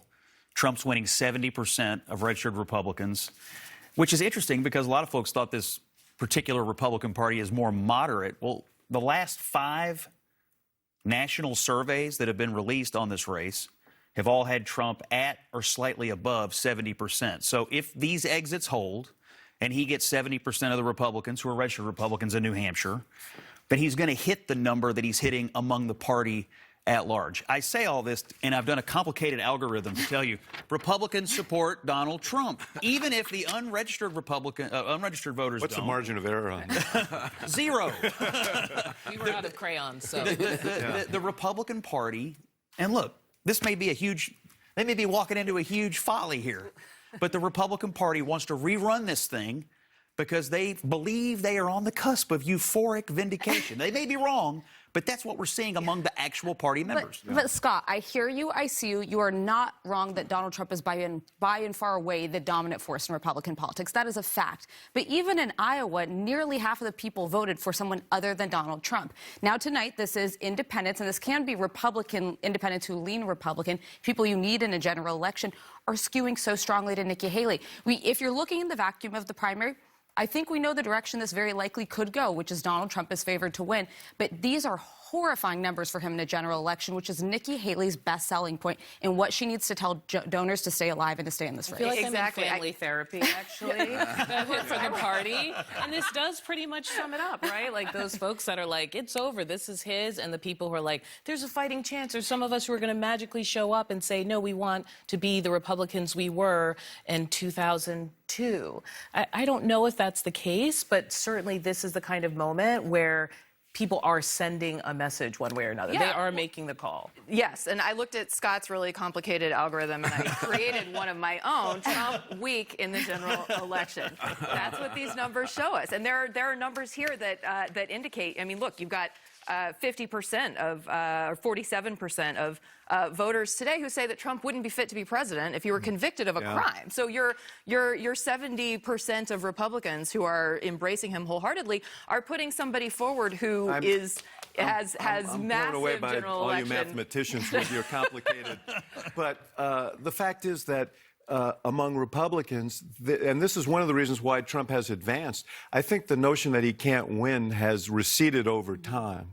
And so among that 70% on Scott's complicated algorithm there, they're convinced that Trump can win. And that's one of the things that's happened in this race. Like, I do think that these are cautionary numbers for him, and we don't know what's going to happen during the course of these next 10 months. He may be convicted over the course of these next 10 months, and there's clearly a body of voters who are supporting him now who may not be. You have a point. Totally agree. There is a cohort of Republicans. My guess is they skew older. They remember the before times. And they don't want to vote for a convicted felon for president. They don't want the president to be a convicted felon. They're old-fashioned in that way. And so, yes. And so if you're Trump, he's never gotten more votes than a Democrat, and a few of those folks peel off. It is a huge problem if he's convicted and not pushed or acquitted. That's a whole different story. But I do think that what David's pointing to is important. Part of what we're looking at as Trump's strength, his resilience, is really a reflection of Biden's fragility. Republicans are not afraid of Joe Biden. They're not afraid. They don't think that by putting up somebody this damaged, frankly, this deranged, with this many deficits, is going to hurt them at all. Because the polls show over and over again that even with 978 felonies, he's still neck and neck with Biden. And so it's a worrying sign. You're correct. There's some worrying signs for Trump. There should be worrying signs for Democrats that they're not afraid. They're not afraid of. This is why I don't think. I think it's. Go ahead. But there are also so many unknowns, right? Sure. I mean, so there's this question of Trump going through the legal process, and if he's convicted, I think there are concerns about timeline. And but there's also, we've seen over the last couple of months, the economic indicators are getting better. Consumer confidence is going up. Inflation's coming down. I mean, to put forward a nominee with the kind of vulnerabilities that Trump has in a world where things can change dramatically, people are going to, maybe feeling better about how their pocketbook is come October, November. This is why I do think that this is a kind of a mix. If Trump wins tonight, and if he ultimately prevails, whether Haley goes on or not, I think that he's going to enter a different world. We talk Mars and Venus, but he's entering the whole galaxy when he gets out of these races. And it's not as friendly as these Republican primaries. Right now, he looks like a world beater because he's operating within his own universe. But that's not going to be the case when he gets to the general election. Let's go back to Washington with Jake and John. Jake? All right, thanks so much, Anderson. John King, we're getting a few more votes in. Right now, 88% of the vote is in. Overall, Donald Trump still has a narrow lead, 51% to 47. Now it's 10% of the vote in. But he does have a lead. It's pretty close, I have to say, but still he's winning. Right, and it's very early. As you noted, we just clicked up from 8 to 10%. So if you're watching at home, brew some coffee or get your beverage of choice. We do coffee in here, at least for now. So you're looking at the map and you're trying to figure out, are there any early clues here? The big answer is not yet. But the small answer in campaign headquarters is, well, what about the places that are most important to us? So if you're Donald Trump, that's here. That's Manchester. And you're looking at the early results there. You're seeing you're at 54%. This is the largest city, largest area of the state. And you're saying, okay, we're running 10 points ahead, a little short of that, a little shy of that, with about 40%, a little more than that vote in. So that's good, right? A lot of people. Is that what he needs to do in Manchester? Well, he would like to be higher. He had a bigger margin last time with more candidates. There was more space between him and second place. He's in a 2-point race now, so that's in campaign war rooms or at analyst tables. That's what they're sitting around debating. That's enough. If he keeps that and wins in some of the other places, it's enough to get him a win. Then the question is, what's the margin? We'll have that conversation as we get higher than that. But you're looking at that if you're Donald Trump, and you're saying, okay. So if you're in the Haley campaign, you're saying, wait, the second largest city, the third largest city, forgive me, Nashua is second, Concord is third. Wait, we're ahead there. That's up to about 95% of the estimated vote, and she's beating Donald Trump there. What's that, 8 points? So you're saying, okay, this is one of the places where if we're going to win or come really close, we need to get votes here, and so that's a good sign for the Haley campaign early on. We're going to spend a lot of time, Jake, as the night goes on over here. Right, so this is Portsmouth right here. Donald Trump carried Portsmouth in 2016. A little shy of half the vote in so far. Nikki Haley running well ahead right here. Again, not a ton of votes in a Republican primary in Portsmouth. Portsmouth is likely to be blue come November. Not a ton of Republicans there, but you want to win it if you can. And so if you're in the Haley campaign headquarters, you're looking at that and you're saying, okay, that was one of the places we needed to take away from Donald Trump. That was a place we needed to get some votes. We're not there yet. We have more votes to count, but you're encouraged by that. You come up here, even more encouraging perhaps, Dover, you're moving more up the coast. This is an interesting mix. One of the fishermen in my piece, Andrew Konchek and his wife, they vote here. My All Over the Map series, they vote here. Blue collar Trump voter, Andrew is. Right, but you also have suburban voters here. People have moved up the Haley campaign, about 70% in, carrying Dover. Again, if you're in the Haley campaign headquarters, you say, okay, that's one of the places we took a good look at. If our math is to work, we need Dover. Is that enough? We have a lot of votes to count. 30% still to count here as we go on. But that's what they're doing in campaign headquarters right now. And then they're calling around to their people, what's still out as we go. The rest of the map, that's Dixville Notch. That was the symbolic victory she got at midnight. What's this? So then you're climbing up toward the White Mountains here. Hart's location, right? This, like Dixville Notch, they used to do early voting too. They used to do it early night. Yeah. So look, there's 19 votes, and you're halfway there. So this, not a lot of math. But I'm a broken record on this subject. Not a lot of math in many of these small towns. However, Donald Trump tends to win them and win most of them. And so that not a lot of math adds up when it's 20, 50, 100, 200, 300, 400. It adds up. So when you're looking at this, remember what he did in 2016. But look down here. Look down here. That's all Donald Trump, right? The suburbs of New Hampshire, the biggest population centers in New Hampshire are inside that green line. Right? And so that's 2016. Come forward to 2024. There's a little yellow in there right now. If there's more yellow in there as we get through the night, then Haley is in play. That's what we need to watch. Right here in eastern New Hampshire, along the coast, and then go across central New Hampshire along the Massachusetts border. If she can fill some of that in yellow, she's in play. But we got a ways to go. We're at 10%, but that's a close race. Yeah, and if these numbers hold out, and who knows if they will or not, we're only at 10%, but if these numbers hold out, one of the arguments you're going to have is that strong enough for a man who is essentially running as an incumbent and really has the power of the establishment behind him, or does that indicate weakness? But this is not the final number, so we shouldn't pretend it is. We're going to throw it to Anderson. We're going to go to Dana Bash in Manchester right now. Dana. Thanks, Jake. Just watching the numbers on the map there and getting information from my sources that I know you guys are as well.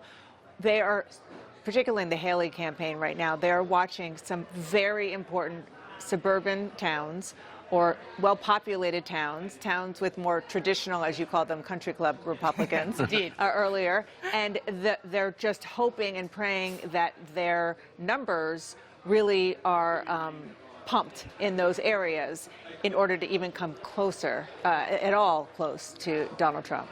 Yeah, I mean, there are certain places, obviously, a place like Bedford. I mean, there are, as there are in every state, every electoral, there are certain parts that are more moderate, certain parts that are more conservative, certain parts that are more independent, certain parts that are more Republican. And, you know, you can go talk to the advisors for both camps, and they'll say, well, this is where we got to do strong, this is where we have to underperform, and this is where we hope to. Talking to the Trump people this afternoon, you know, their first line was a win is a win, and I suppose they'll take it.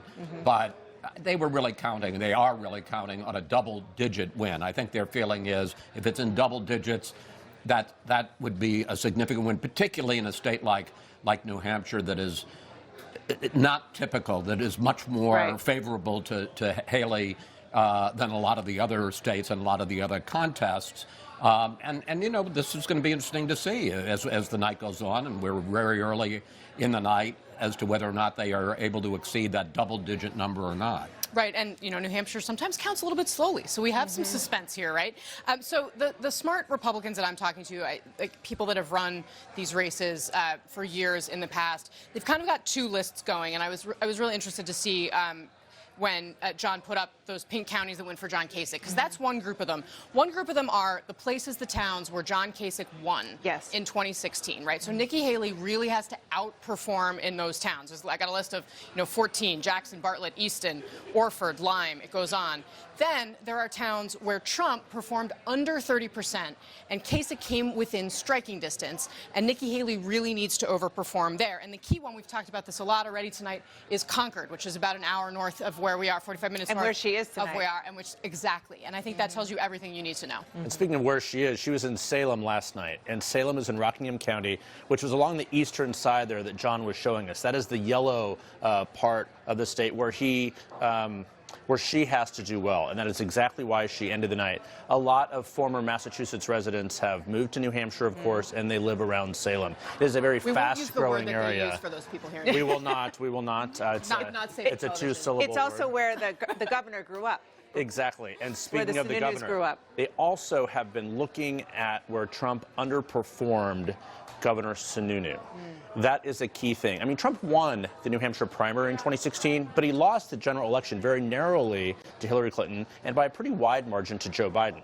So they are looking at all these counties. But look at Salem. That is one thing that the Haley campaign is looking at right tonight. They think they can wring out a lot of those undeclared voters. It's why she closed her campaign in a packed rally last night.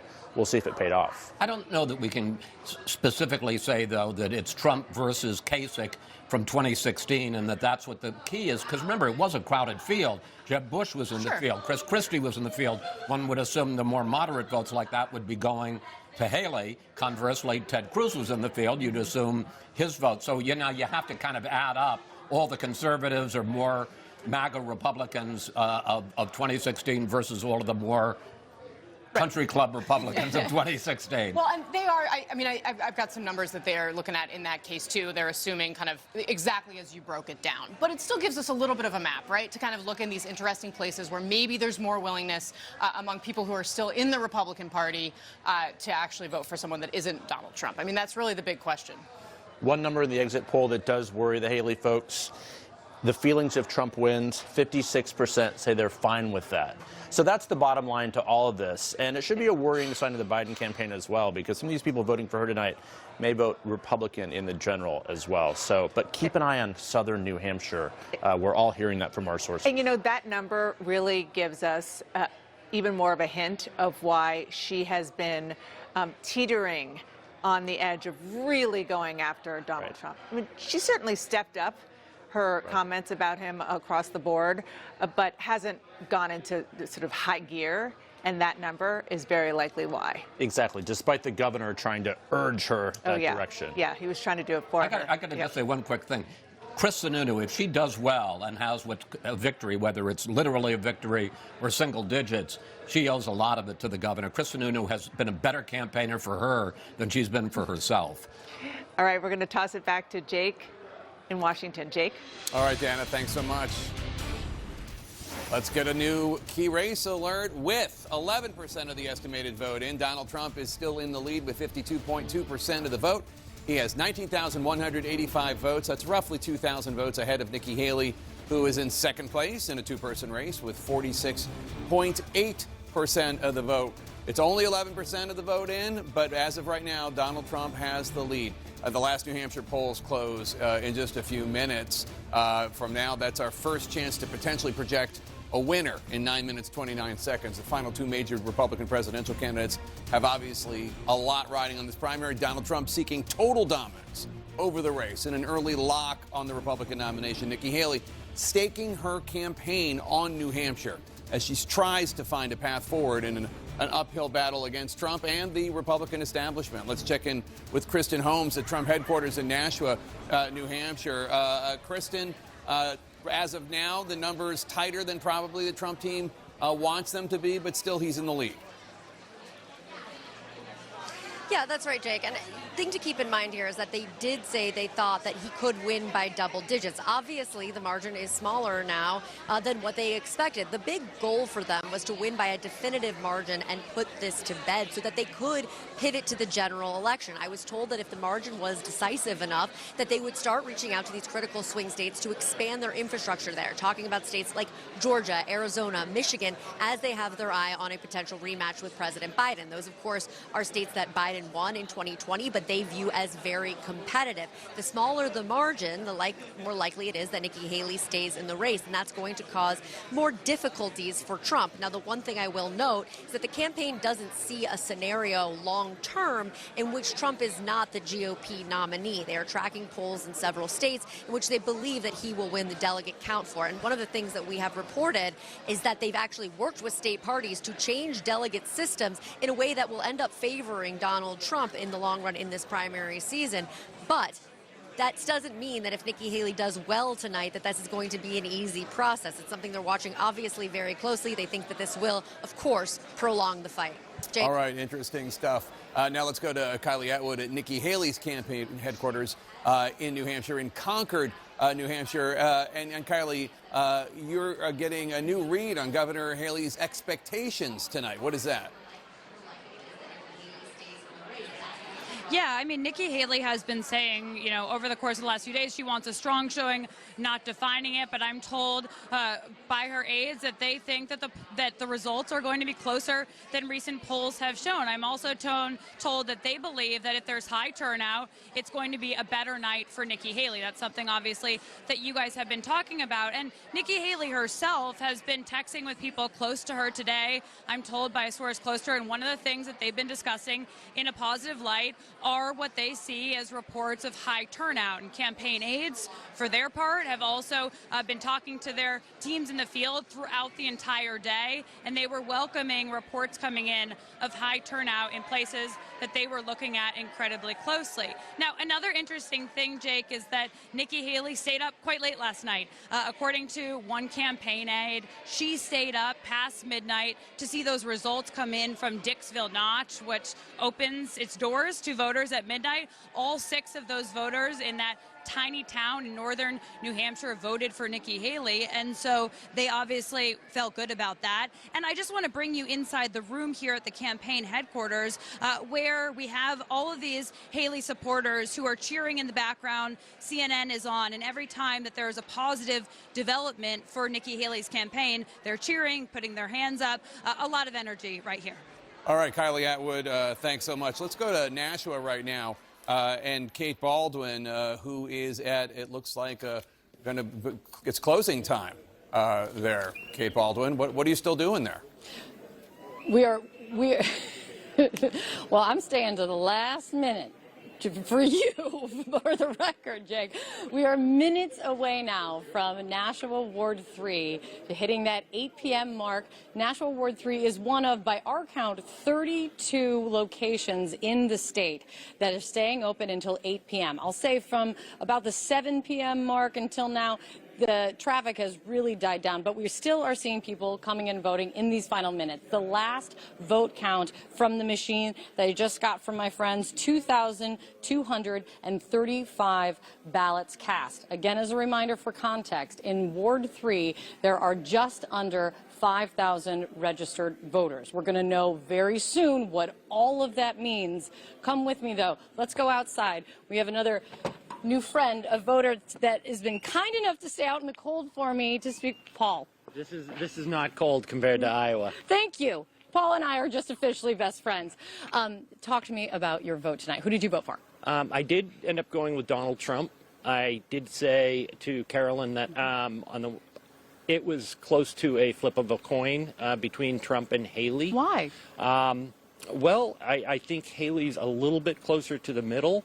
I felt that more recently she kind of her message came across more negative, and I felt that Trump has kind of left some of the past behind him, and we're not hearing like vengeance language and Did things you like vote? that. Have you voted for Trump before? Yeah, both elections. Okay. And I, unfortunately, like most of the country, I feel like we have polar opposite candidates, and there's no one in the middle. I think there should be.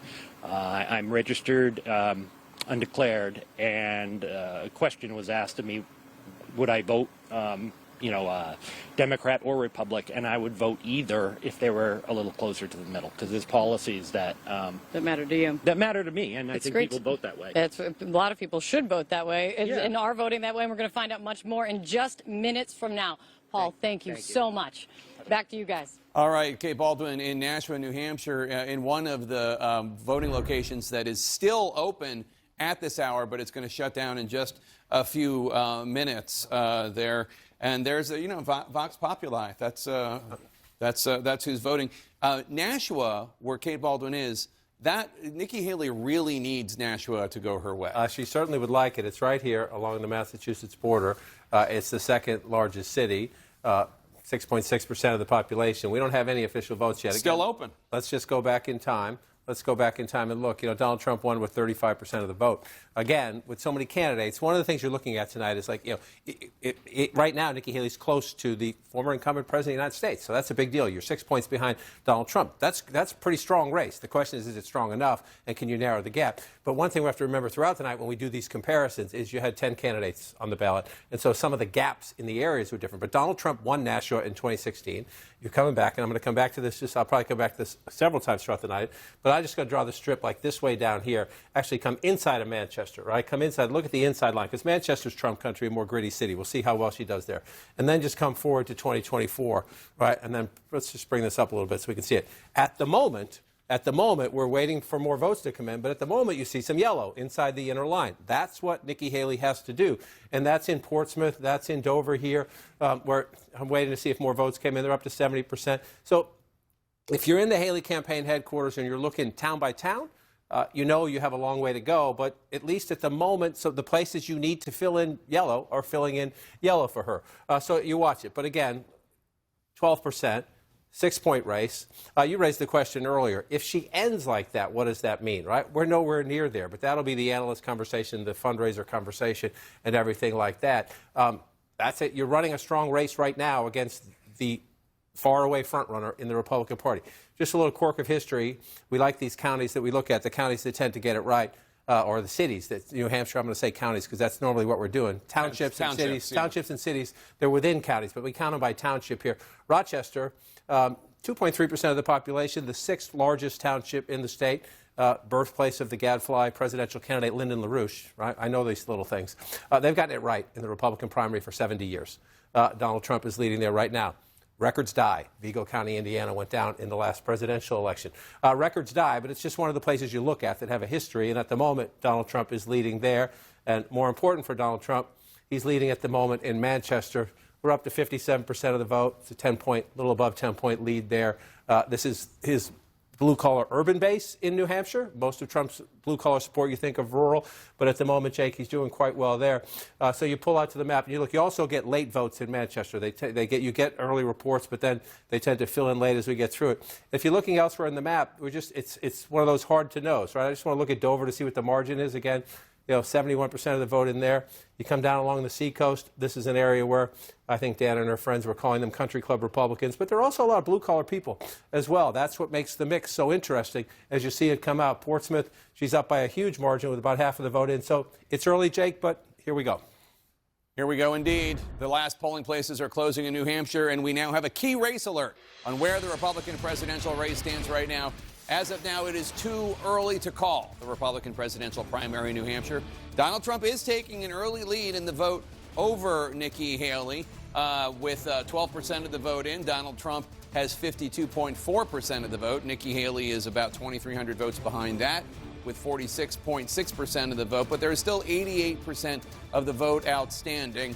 It's too early to make a projection in the Republican primary race as of now. But we do have a projection we can make right now.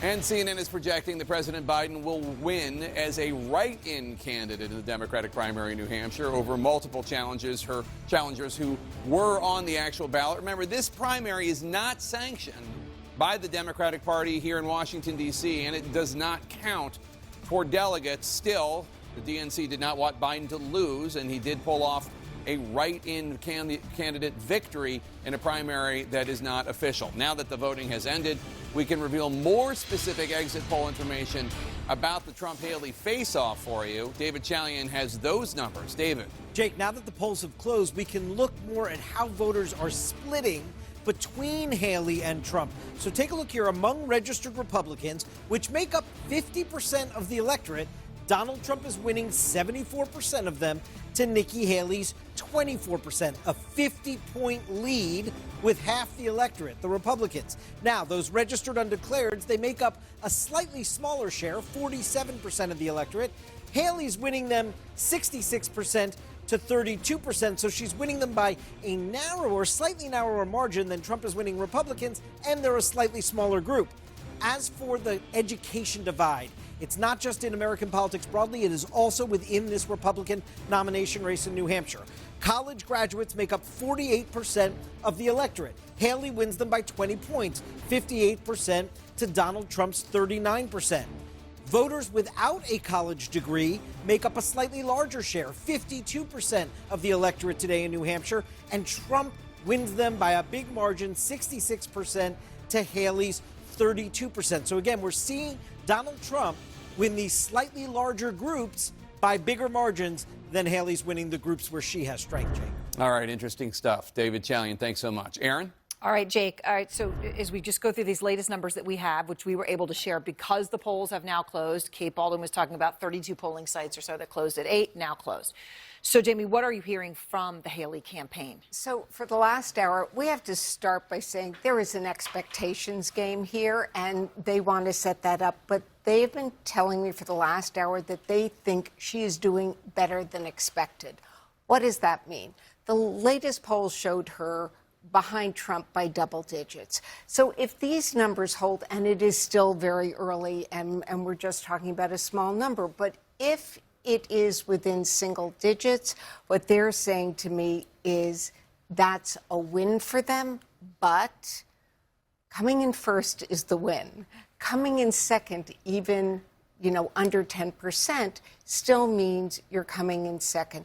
That said, I think what they're looking for here is a reason to keep her in the race, which no matter what Donald Trump says, we know it will make him crazy if she stays in the race. And to your exact point, I mean, the expectations game is really going haywire at this point. Right. This is the state that is incredibly favorable to a candidate like Nikki Haley. Undeclared voters, a lot of independent voters. She should be performing really well here. She should be giving Trump really the most run for his money that he's gotten so far or may ever get in this race. There were some polls leading up to this moment that had her potentially within single digits of him, a very close race. So I think, to me, that is really where the expectations are for Haley, regardless of what her campaign says. It doesn't get better than this in terms of a setup. It really does not get better than this for her. And so how she performs tonight will impact how they look at the race going forward. It's going to be hard to convince these Republican voters, almost 60% of whom are fine with Donald Trump, to say, well, let's just do this again for a few more months. Many Republicans are pretty much ready to see this thing settled. Can I tell you what the Trump team is worried about? And that's underperforming. They don't think he's going to lose New Hampshire tonight, and obviously we're waiting to see what the numbers show, but they are worried about underperforming. This was the state that delivered Trump his grasp of the Republican Party in 2016. He went in there, he got 100,000 votes, I believe. Obviously, there were many more candidates still in the race. It was much more competitive at that point, but they are hoping to see him have a real big margin here. And if they don't, that's what his concern is. That's why he's been talking about and pushing a false claim that Democrats can vote in today's election. As we know, they can't. The cutoff, as every official in New Hampshire has reminded us, including Republicans, was back in October. But Trump has been pushing that. He's also been addressing this argument that has been made by Nikki Haley in the closing days, which is that she is more electable than Donald Trump is in a race against Joe Biden. He's just posting about it in all caps on his website moments ago, because it is a real concern of his, of what his electability is going to be. It's also a concern that Ron DeSantis is sharing. People like Bob Good, the congressman who's the head of the House Freedom Caucus, they have also, despite the fact that they've endorsed Trump, have also raised concerns about what the longevity for his success is, despite how well he I mean, I think two things can be true at the same time. One, he could be having a night that he's going to win the New Hampshire, that he could be on his way to winning the nomination, but also could raise real warning signs about his viability as a general election candidate. That number about undeclared voters, 66% of undeclared voters supporting Haley, just 32% for Donald Trump. That is something that the Trump campaign needs to pay attention to if he is indeed the nominee. Just in 2016, he won undeclared voters in New Hampshire in the primary over a much more crowded field. In that crowded field, he took about 36% of the crowded field. He only got 32% in a two-person race. It shows you the challenges that he is facing here. But not only that, 88% of Haley supporters say they'd be disappointed if he were the nominee. 47% don't believe he'd be fit to be president if he were convicted of a crime. All of these things they need to be clearly worried about, regardless of how he does, regardless if he wins the nomination, and things they need to work on if he were to broaden his appeal. Jeff Zeleny raised a point a moment ago, though, Abby, and I think it goes at what you were talking about. You talk about the general election issue, this issue with independents, but then look at the Republicans. 74% of them went for Trump. Yeah. That is resounding, and it is loud and clear. And when you look ahead, South Carolina and other states that are not going to have this independent play, that is perhaps a more accurate snapshot. We are headed into territory where people are dyed-in-the-wool Republican voters, and they are loyal, and maybe they are open-minded. We're hearing from a lot of voters who are Republicans who are open-minded. They want to see some kind of primary process, but many of them are willing to come right on home to Donald Trump. I spoke to a New Hampshire voter just last night on my show. She was as a Haley supporter, but she said that she's taking her cues from Chris Sununu in how to act toward Trump. She's ready to back Trump if Haley does not prevail tonight. So a lot of Republicans in New Hampshire and elsewhere in this electorate are there looking at people like Chris Sununu, who is a staunch Nikki Haley supporter, who says even if Trump is convicted, even if he is a felon, he will vote for Donald Trump. Many Republican voters feel exactly the same. Also, what a permission structure for people to vote for Trump. Chris Wallace was saying, you know, if Nikki Haley does well, she owes a lot of it to Chris Wallace. I'm sorry, not to Chris Wallace, to Governor Sununu. I also think if the opposite is true, it raises a lot of questions about, you know, the power of a Chris Sununu, a family name, a very popular governor in New Hampshire, that he is even willing to vote for Donald Trump if he's a convicted felon. Also allowing that permission structure for other Republicans to say, okay, well, I'm just going to vote for Donald Trump. They're doing it. All right, all stay with us because we're counting the votes and they are coming in. We'll see how close this is, who the winner is. Jake. All right, Aaron, thanks so much. We got 15% of the vote in as of right now. These are actual votes. Donald Trump still in the lead, 53% of the vote. He is roughly 3,400 votes ahead of Nikki Haley, who is pulling up the rear with 46% of the vote about. Right, and if you listen to the last exit poll presentation after the final polls closed from David Chalian, that's an electorate that leans in Trump's favor, and that Nikki Haley's winning big, you know, among the moderate voters maybe, but the education line, where Donald Trump is winning by such a big margin among high school educated voters. Just to go back to the 2016 map, that's a lot of the blue-collar voters that you see up in here. Right? Spent some time up here last week going through these areas up here, small towns, construction workers, people who work at the seasonal resorts, people work with their hands. So we're waiting for these votes to come in. The exit polls tell you that as that fills in, not only red, but how red, right, when you look at the margin. So if you're in the Haley campaign and you know that and you're seeing that, what are you looking at? Number one, you are encouraged. Let's go through the areas where you're encouraged. Portsmouth, Donald Trump won Portsmouth. It's a Democratic town, but there are still Republican voters there. Lovely town. Right, Donald Trump won it. It's a beautiful town. Donald Trump won it, and she took it. She's taking it away. We're not done yet, but about half of the vote right there. That's your goal. He won it last time. You want to take it from him, you got to take things away. The key, Jake, is we just don't have yet, right along here, forgive me if you're turning my back at home. I just want to stretch this out. Let's come along the southern border, right? So what are we going to get out of Nashua, right? Do we get Haley needs to win or to get really close? She needs to do very well here. It's the second largest city inside New Hampshire. Then no votes yet. No votes next. They just closed. Then you come over to Hollis next, another place, essentially the Nashua suburbs along here, a place that Donald Trump carried last time where the Haley campaign thinks, okay, if we're doing as well as we think we can do, it's a place like here. So when you pull it out, we just need to wait and get more votes as you come through it. That she's winning Concord is great.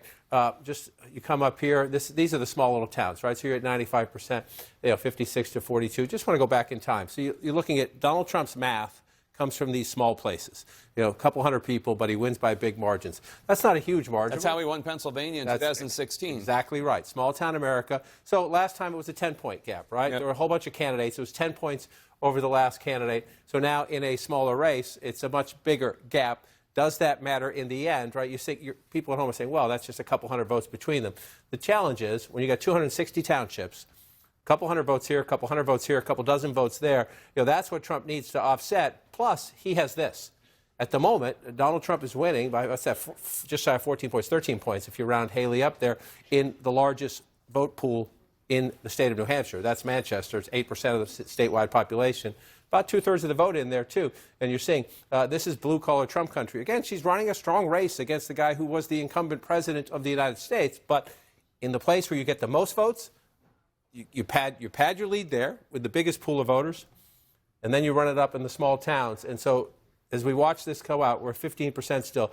As we get to 20, 25, 30, you need a lot of yellow down here for Haley to stay in play. And the wild cards, obviously, are the number of undeclared or independent voters who Haley seems to have won hands down, right? And so the question is, how many of them turned out and where did they turn out? Right. The composition of the electorate, which slightly benefits Trump by the exit polls, but again, the higher undeclared. But I just want to make one key point. That's true on paper when you look at it, but New Hampshire's a quirky state in the sense that a lot of Trump's voters don't like the establishment. They're Trump Republicans, right? But they don't want to be registered Republicans. So you will find Trump voters who say they're undeclared. Now they are as loyal to Trump as you can get. They just don't think they want to register with a party because they don't like anything big, anything with a name. They don't like the media. They don't like the Republican Party. They don't like the United States. They don't like Mitch McConnell. Right, yeah. They don't like Governor Sununu, probably.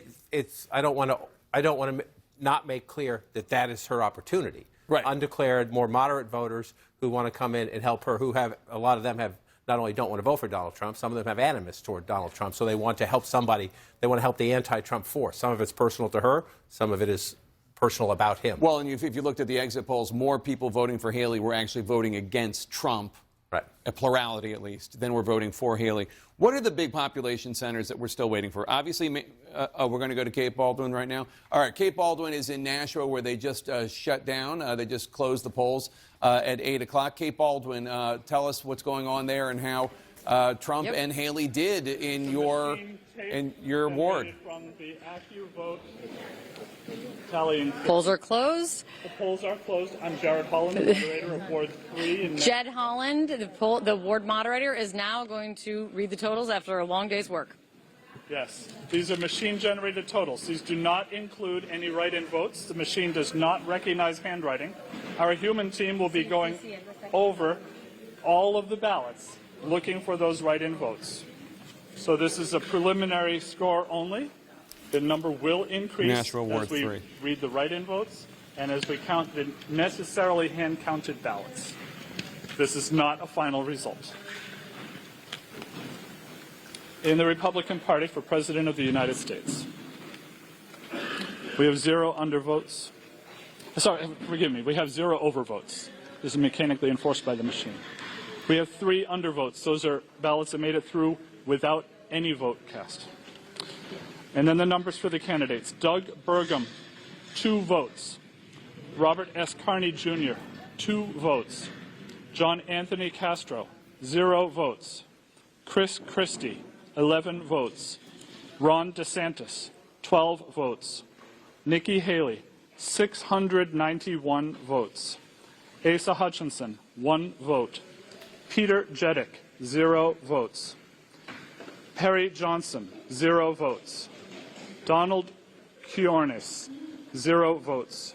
Mary Maxwell, 1 vote. Glenn J. McPeters, 0 votes. S. Peterson Merrill, 0 votes. Darius L. Mitchell, 0 votes. Mike Pence, 4 votes. Vivek Ramaswamy, 4 votes. Tim Scott, 2 votes. Hirsch V. Singh, 0 votes. Samuel Howard Sloan, 0 votes. David Stuckenberg, 0 votes. Rachel Swift, 1 vote. Donald J. Trump, 771 votes. Scott Allen Avers. All right, so there it is, the numbers we were waiting for. No, I'm not referring to Samuel Howard Sloan or Rachel Swift. I'm talking about Nikki Haley and Donald Trump and John King. Nashua is an area where Haley needs to do really well, and at least in this one ward, she came in second. One ward, so be careful. We'll get the rest of the votes, and we'll see Nashua start to fill in as they first. You just saw the local official there. He reports them to Secretary of State. They get put into the system, and you'll see them pop up in the map. And as we have with Sarah Seidner earlier, the first thing to pop up in Nashua on the map may not be that ward. So we have to walk through as this goes. But to the big picture we were talking about. Let me slide this out of the way just a little bit. Move it here. Let me move it over here for a second. I'm going to obscure votes. I'll probably take it back in a minute. If you're looking at the state itself, come back here. All right, Nikki Haley needs to do well along the southern part of the state, number one, particularly in Nashua because it's the second largest population center. Manchester is your largest city. It is a Trump country. She's competitive there right now, but well behind him. So if you want to match that, he's leading at the moment. Looks like he's on a path to win in the biggest pool of votes. You need to match that here. In the second largest pool of votes, again, this is one ward.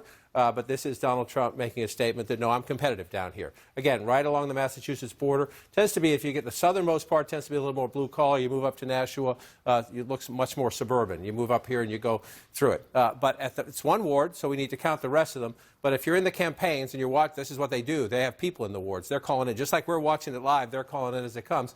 If you're Donald Trump, you're thinking, of course you want to win everywhere. You want to win by big margins. But in a place that Nikki Haley wants to take away from you, at least in this one ward, Trump is holding his own. That's very close. That's very close, very competitive for her there, but not the victory if she's trying to go to a path to win. Let's come back out to the statewide numbers now. If she's trying to come back to a path to win, and right now with 16% of the vote, Donald Trump has an 8-point lead on you right there. You can't have too many wards like this. You need to start winning wards and then winning towns to build up from there. It's just one will count more. But again, Jake, that's the great value of having people right on the ground like that. Nashua is still blank on our map, but those votes will kick in soon enough. All right, we can now make a major projection. CNN projects that Donald J. Trump will win the Republican presidential primary in New Hampshire. The former president scoring his second decisive victory of 2024, delivering a powerful blow to his only remaining major opponent, primary opponent, Nikki Haley. Trump taking a critical step toward winning his third Republican presidential nomination. Again, CNN projecting Donald Trump will win the Republican primary in New Hampshire. And we should note that it has never happened that somebody won Iowa and New Hampshire and then did not go on to win their party's nomination. Kristen Holmes is at Trump HQ. Kristen, big victory for Donald Trump. Yeah, this absolutely is a big victory. Of course, the big question for the Trump team is going to be, what are the margins? They never thought that he was going to lose. Well, I wouldn't say never. I would say about 2 weeks ago, they were touch and go on what the polling looked like and whether or not Haley could pull this out. But recently, they thought that Trump was going to win. The question was whether or not it was going to be double digits or a slimmer margin. I was told by one senior advisor they were hoping for at least 7%. Obviously, it's still too early to look at those margins, but there is a lot of enthusiasm and excitement here. Kristen, we're going to go to Nikki Haley, who's speaking right now. Let's listen to Governor Haley.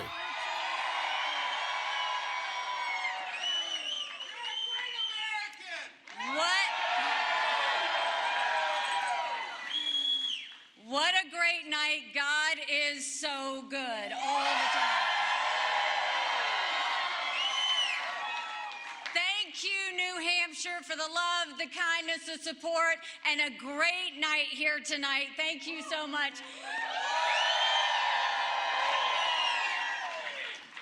I want to first say thank you to my husband, who I know is watching right now. I love you. We're excited to have you. Thank you. I want to thank my kids who are here, Rena and Naylan and Josh, who have really kind of stepped up and just given me the support I need. You know, you really pull on your family when something like this happens, and I am incredibly blessed by their support.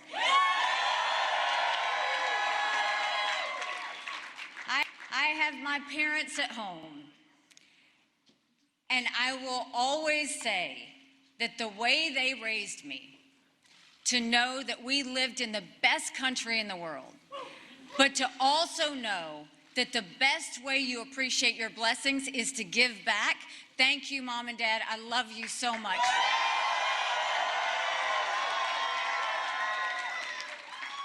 To my siblings, to my in-laws, to everybody back at home, to Vicki for helping me take care of Mom and Dad. Thank you for that. You know, I will tell you, it feels like it's been a lifetime, but it has been almost a year that we've been campaigning in New Hampshire, touching every hand, answering every question, being the last person to leave.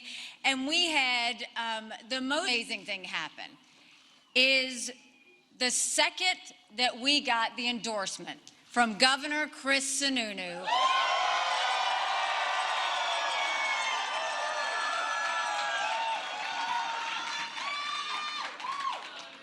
I mean, a true governor that doesn't stand behind a podium. He shows up at a diner. He shows up at the brewery. He loves the people of New Hampshire. He has been with me every single day at every single event. Chris, I couldn't have done it without you.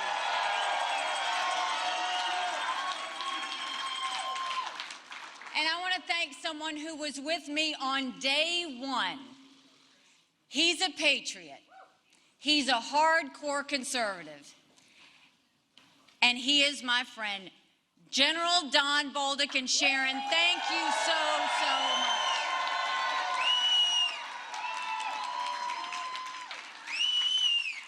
I want to congratulate Donald Trump on his victory tonight. He earned it, and I want to acknowledge that. Now, you've all heard the chatter among the political class. They're falling all over themselves, saying this race is over.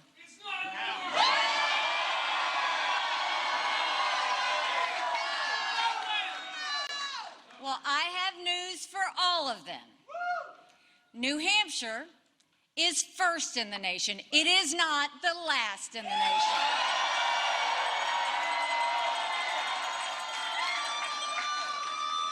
This race is far from over. There are dozens of states left to go.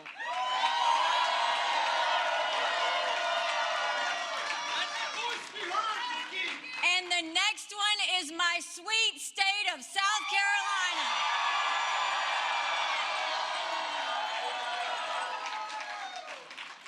At one point in this campaign, there were 14 of us running. And we were at 2% in the polls. Well, I'm a fighter. And I'm scrappy. And now we're the last one standing next to Donald Trump.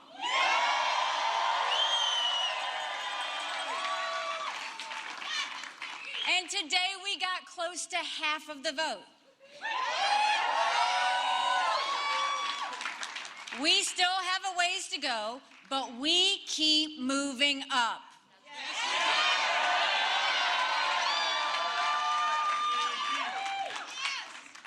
For a lot of people, politics is way too personal. It's not personal for me. I voted for Trump twice. I was proud to serve America in his cabinet. I agree with many of his policies. I decided to run because I'm worried about the future of our country and because it's time to put the negativity and chaos behind us.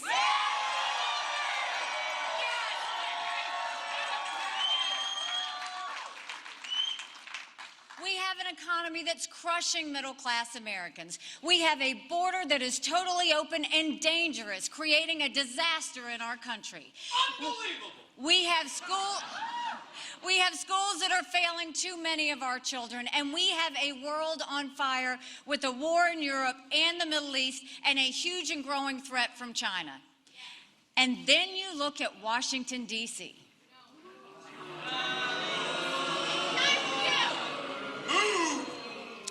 We have a Congress that fights about everything and accomplishes nothing.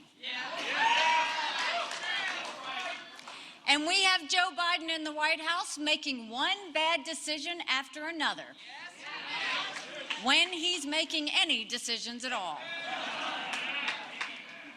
Our country's in a real mess.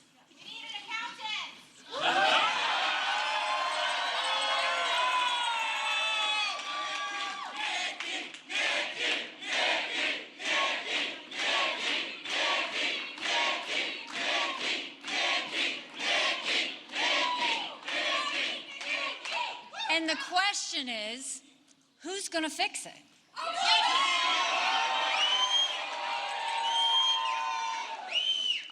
With Donald Trump, Republicans have lost almost every competitive election. We lost the Senate. We lost the House. We lost the White House. We lost in 2018. We lost in 2020. And we lost in 2022. The worst kept secret in politics is how badly the Democrats want to run against Donald Trump. They know Trump is the only Republican in the country who Joe Biden can defeat. You can't fix the mess if you don't win an election. A Trump nomination is a Biden win and a Kamala Harris presidency.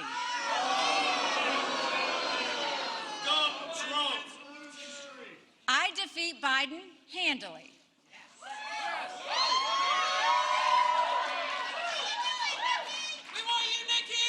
With Donald Trump, you have one bout of chaos after another.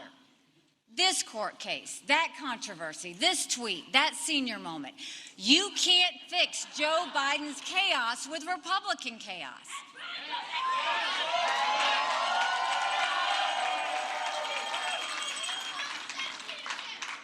The other day, Donald Trump accused me of not providing security at the Capitol on January 6th. Now, I've long called for mental competency tests for politicians over the age of 75.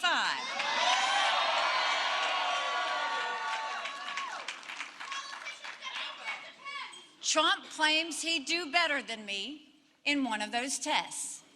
Maybe he would, maybe he wouldn't. But if he thinks that, then he should have no problem standing on a debate stage with me.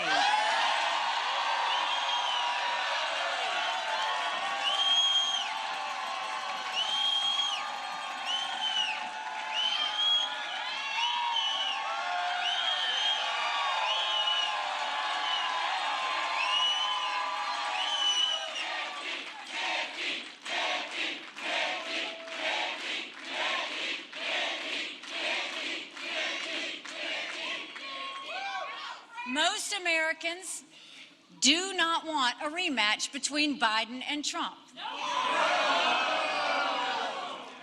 The first party to retire its 80-year-old candidate is going to be the party that wins this election.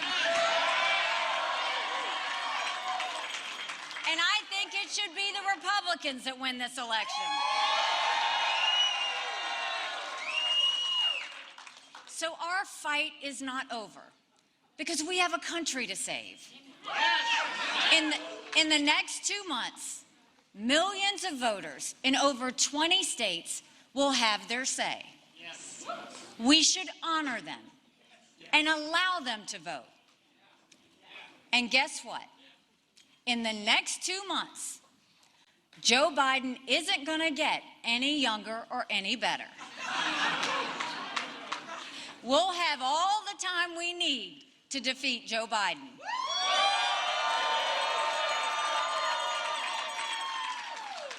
When we get to South Carolina, Donald Trump's going to have a harder time falsely attacking me.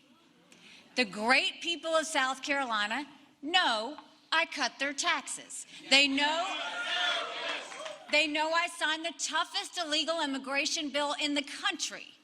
They know we passed voter ID and tort reform and ethics reform. And they know we moved 35,000 people from welfare to work.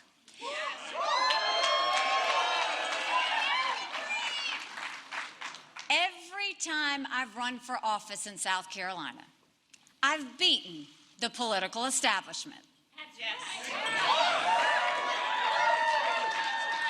They're lined up against me again.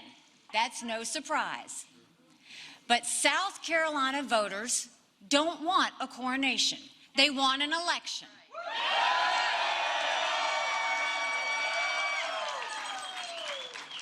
And we're going to give them one.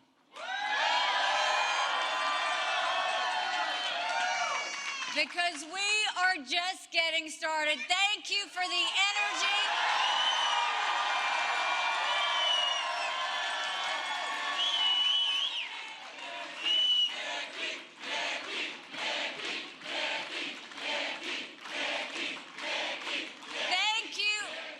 Thank you for the love, New Hampshire. We're going home to South Carolina.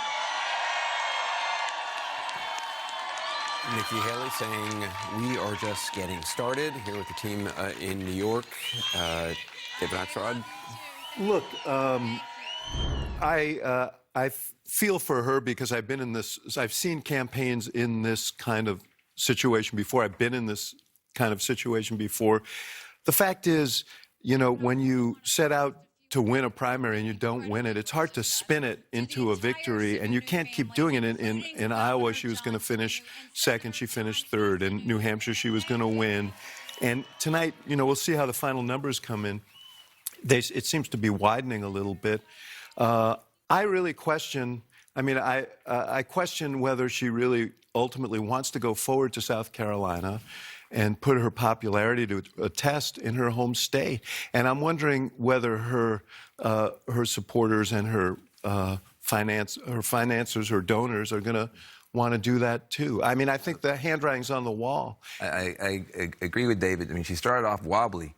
Man, I thought she was going to quit tonight. She got wobbly, and then she kind of found herself. And if you're kind of listening to her, you can find some hope. And you can get excited. You can say, hey, listen, you're proud to see that she's still got the fight in her. I loved her line. The first party to retire their 80-year-old candidate will win. I think that's a new line for her. And then she walks off stage and you got 4 weeks of every Republican in the world walking across the street, endorsing Donald Trump and throwing spitballs at you for 4 weeks. And then you go to South Carolina to get humiliated in your home state. I don't think this is going to be a great month for you. It's a great speech, but it may be her last one. We got close to half the vote. Yeah. That was the big payoff tonight. We got close to half the vote. In a two-person race. In a two-person race. By the way, in a two-person race in which a huge chunk of the voters are not actual registered Republicans. Also in a two-person race where one of the folks did something like 77, 75 events across the state, and one did one a day and spent the rest of the time in a courtroom that he didn't even have to be at. And I think you can tell that the former president believes that's a better use of his time, to be standing outside of courtrooms, going in and out of courtrooms. And because people in their sort of media ecosystems are being told that the current White House is a kind of like a Dr. Doolittle situation or something, they see Biden in a way that he is very vulnerable. So they don't look at all the minuses that might be sort of described here and say, oh, that could be a problem for us. Well, and what's remarkable here is her best line is to say that she defeats Joe Biden handily. She performs better in a general election by far than Trump does. All the polling bears that out. And you're going to see a lot of endorsements over the next couple of days from prominent Republicans. We saw John Cornyn tonight for Donald Trump, Barrasso, many of whom I know would actually prefer to support Nikki Haley, but the momentum, the pressure, and the GOP party infrastructure is built to support Donald Trump. He's already set up the Nevada primary, so it's basically rigged in his favor. All the Super Tuesday states are winner take all. So this isn't something. Understand you have had this very kind of singular focus on what it means for the general election. From your position as someone who has kind of worked in that world, can you conduct an entire Republican primary talking about the general? You still got to get through the next couple of weeks. Well, and to the point that Van made, if the primary voters actually think that Joe Biden is so weak that even the fact that Trump doesn't beat him that much in the polls, they think it is so weak that they're fine going with Trump, even though Nikki's a much safer bet for actually winning a general election. The reality is presidential politics isn't horseshoes, okay? You don't get close and win. You gotta You can't go from the expectation is I'm going to win to I got close to half the vote. Let me bring in Jamie Gangel. Jamie? So, Anderson, we'd been hearing earlier this evening that there was a debate in the Haley campaign about whether to stay in or get out. We now know that she's staying in. And I'm told it's not just sort of tonight's speech in the spur of the moment. A senior person on the campaign said to me, of course she's staying in. And the way they see it is that there are now 2 states where Trump barely got half the vote. They think that's weak for an incumbent. But as we've said over and over, a win is a win. She has not been doing well in South Carolina. But here's something that I think was key from her speech. She said that he should have no trouble standing on a debate stage with her. I think you are going to hear this over and over again. Nikki Haley is going to be saying to Donald Trump, why are you scared to debate me? Anderson? Jamie, thanks very much. Back with the team here in New York. Does that work? Well, in what position is she to make demands of the person who just defeated her in 2 straight states? I mean, Trump's strategy of staying out of these debates has proven to be smart, obviously. Is he really going to change course on that? He's not scrambling for attention. There's not a groundswell of people saying we want to hear a debate between those two. I mean, look, there is. They're called Democrats. The reality, again, is the GOP is Trump's party. He has actually put in place, since 2016, he has been working to have the systems in place to most favor him in the election ahead. So even with her, I think she has maybe more confidence than she should in South Carolina because she was a popular 2-term governor, but that was many years ago. It's a very different state now. I think she's hoping to outperform there, but she is going to feel the weight of the world of pressure from her elected Republicans saying, get out of the way, it needs to be Donald Trump. What she's going to be weighing right now is there's a very real chance he's convicted in the middle of this general election cycle. If she bows out and supports him, she could be the person that the party then comes around and turns to replace him. The calendar here is also going to kill her, right? Because the South Carolina primary is not until February 24th. So, tonight is probably the night where she has the most momentum behind her. And that is only, to the point that Van was making, that you're making, Alyssa. I mean, that is only going to wane over the course of the next month as additional Republicans come out and endorse Trump, as, her donors dry up. I mean, there's essentially nothing between now and the 24th, which is part of why you hear her saying he should stand on a debate stage with me. It feels like the death spiral that we've seen. Is she going to be able to raise more money over the course of a month? I'm not convinced the money runs out, but I don't think it's going to be traditional Republican donors. It's the money may not run out, but let me just, again, stress to you all, the Republican voters have run out. They've run out of patience for this. She says things that are objectively true about Trump's, electoral history and so on and so forth. They don't care. He won electability voters. He's won immigration voters, which is the top issue in the party. And they believe Biden's going to lose to any of it, and they want to lose with the person that gives them the most dopamine when it happens. So, the idea that Trump. Well, go ahead, Van. Make your point. I want to. No, I do see it somewhat differently, just with regard to the debate. I do think that he looks weak. Basically, there's a woman that says, "I want to get you. I want to debate with you," and he looks weak running from one person, saying, "Look, I don't want to be involved in the big circles with a bunch of nobodies." I don't know that doesn't wind up giving her a little bit more to say. And to your point, she does not have a landing field out there anywhere past where she is right now, and it could create. So I don't want to. I think you're going to hear that. I think it may work better than we think. But go ahead, David. Yeah, no, I'm not. You know, the reason the debate strategy worked, and I agree, I think it was very, very smart of him, was because there were a bunch of people on the stage who attacked each other. So they were doing his work for them, and they diminished each other. It doesn't work the same way if she steps. She's saying, "Hey, why are you scared of me?" On a stage. I'll just remind you guys, the last one-on-one debate she got involved in was against DeSantis in Des Moines. We were there, and it hurt her. I mean, I think he hurt her that night and caused her to come in third. Yeah, not for nothing, though. I mean, she is, as we speak, causing Donald Trump to spiral. He's been rage-truthing out against her, saying she's, turned out Democratic voters. She gets under his skin. She is the most credible challenger that he's had since 2016. The problem that she's going to face is elected Republicans who are not Donald Trump saying, listen, you're helping Biden at this point. I don't agree with that, but that's what she's going to do. It's not just Trump's skin she's getting under. Her numbers among Republicans, like her favorability among Republicans, when you say, well, she could be there and she could be the candidate, she is making herself unacceptable to Republicans because they worship at the altar of Donald Trump. The more you disrespect Trump, the less kind of enamored people are with you. And Kate, I really liked your point, though, about how much time there is between now and the next one, because that is when the donors sit down and say, it's been a couple of weeks. The other thing is, who's going to campaign with her? Other than Chris Sununu, like the best hype man outside of hip-hop, like who is the person who's going to stand next to her over the next couple of weeks? That number is getting smaller. The other dynamic I would expect is the Biden campaign is also going to engage Trump. The Biden campaign is going to start moving into their general election mode and is going to try to make the narrative about Trump versus Biden, and that has a psychological impact. Should point out, the former president is 10 points ahead of Nikki Haley right now in New Hampshire as we continue to count all the votes. Let's go to Dana Bash. Thanks, Anderson. And I want to bring in Kristen Holmes, who has been covering the Trump campaign, to give us information about what you're hearing, Kristen, from Trump advisors. You just heard Anderson talk about the lead now at this point widening to 10 points.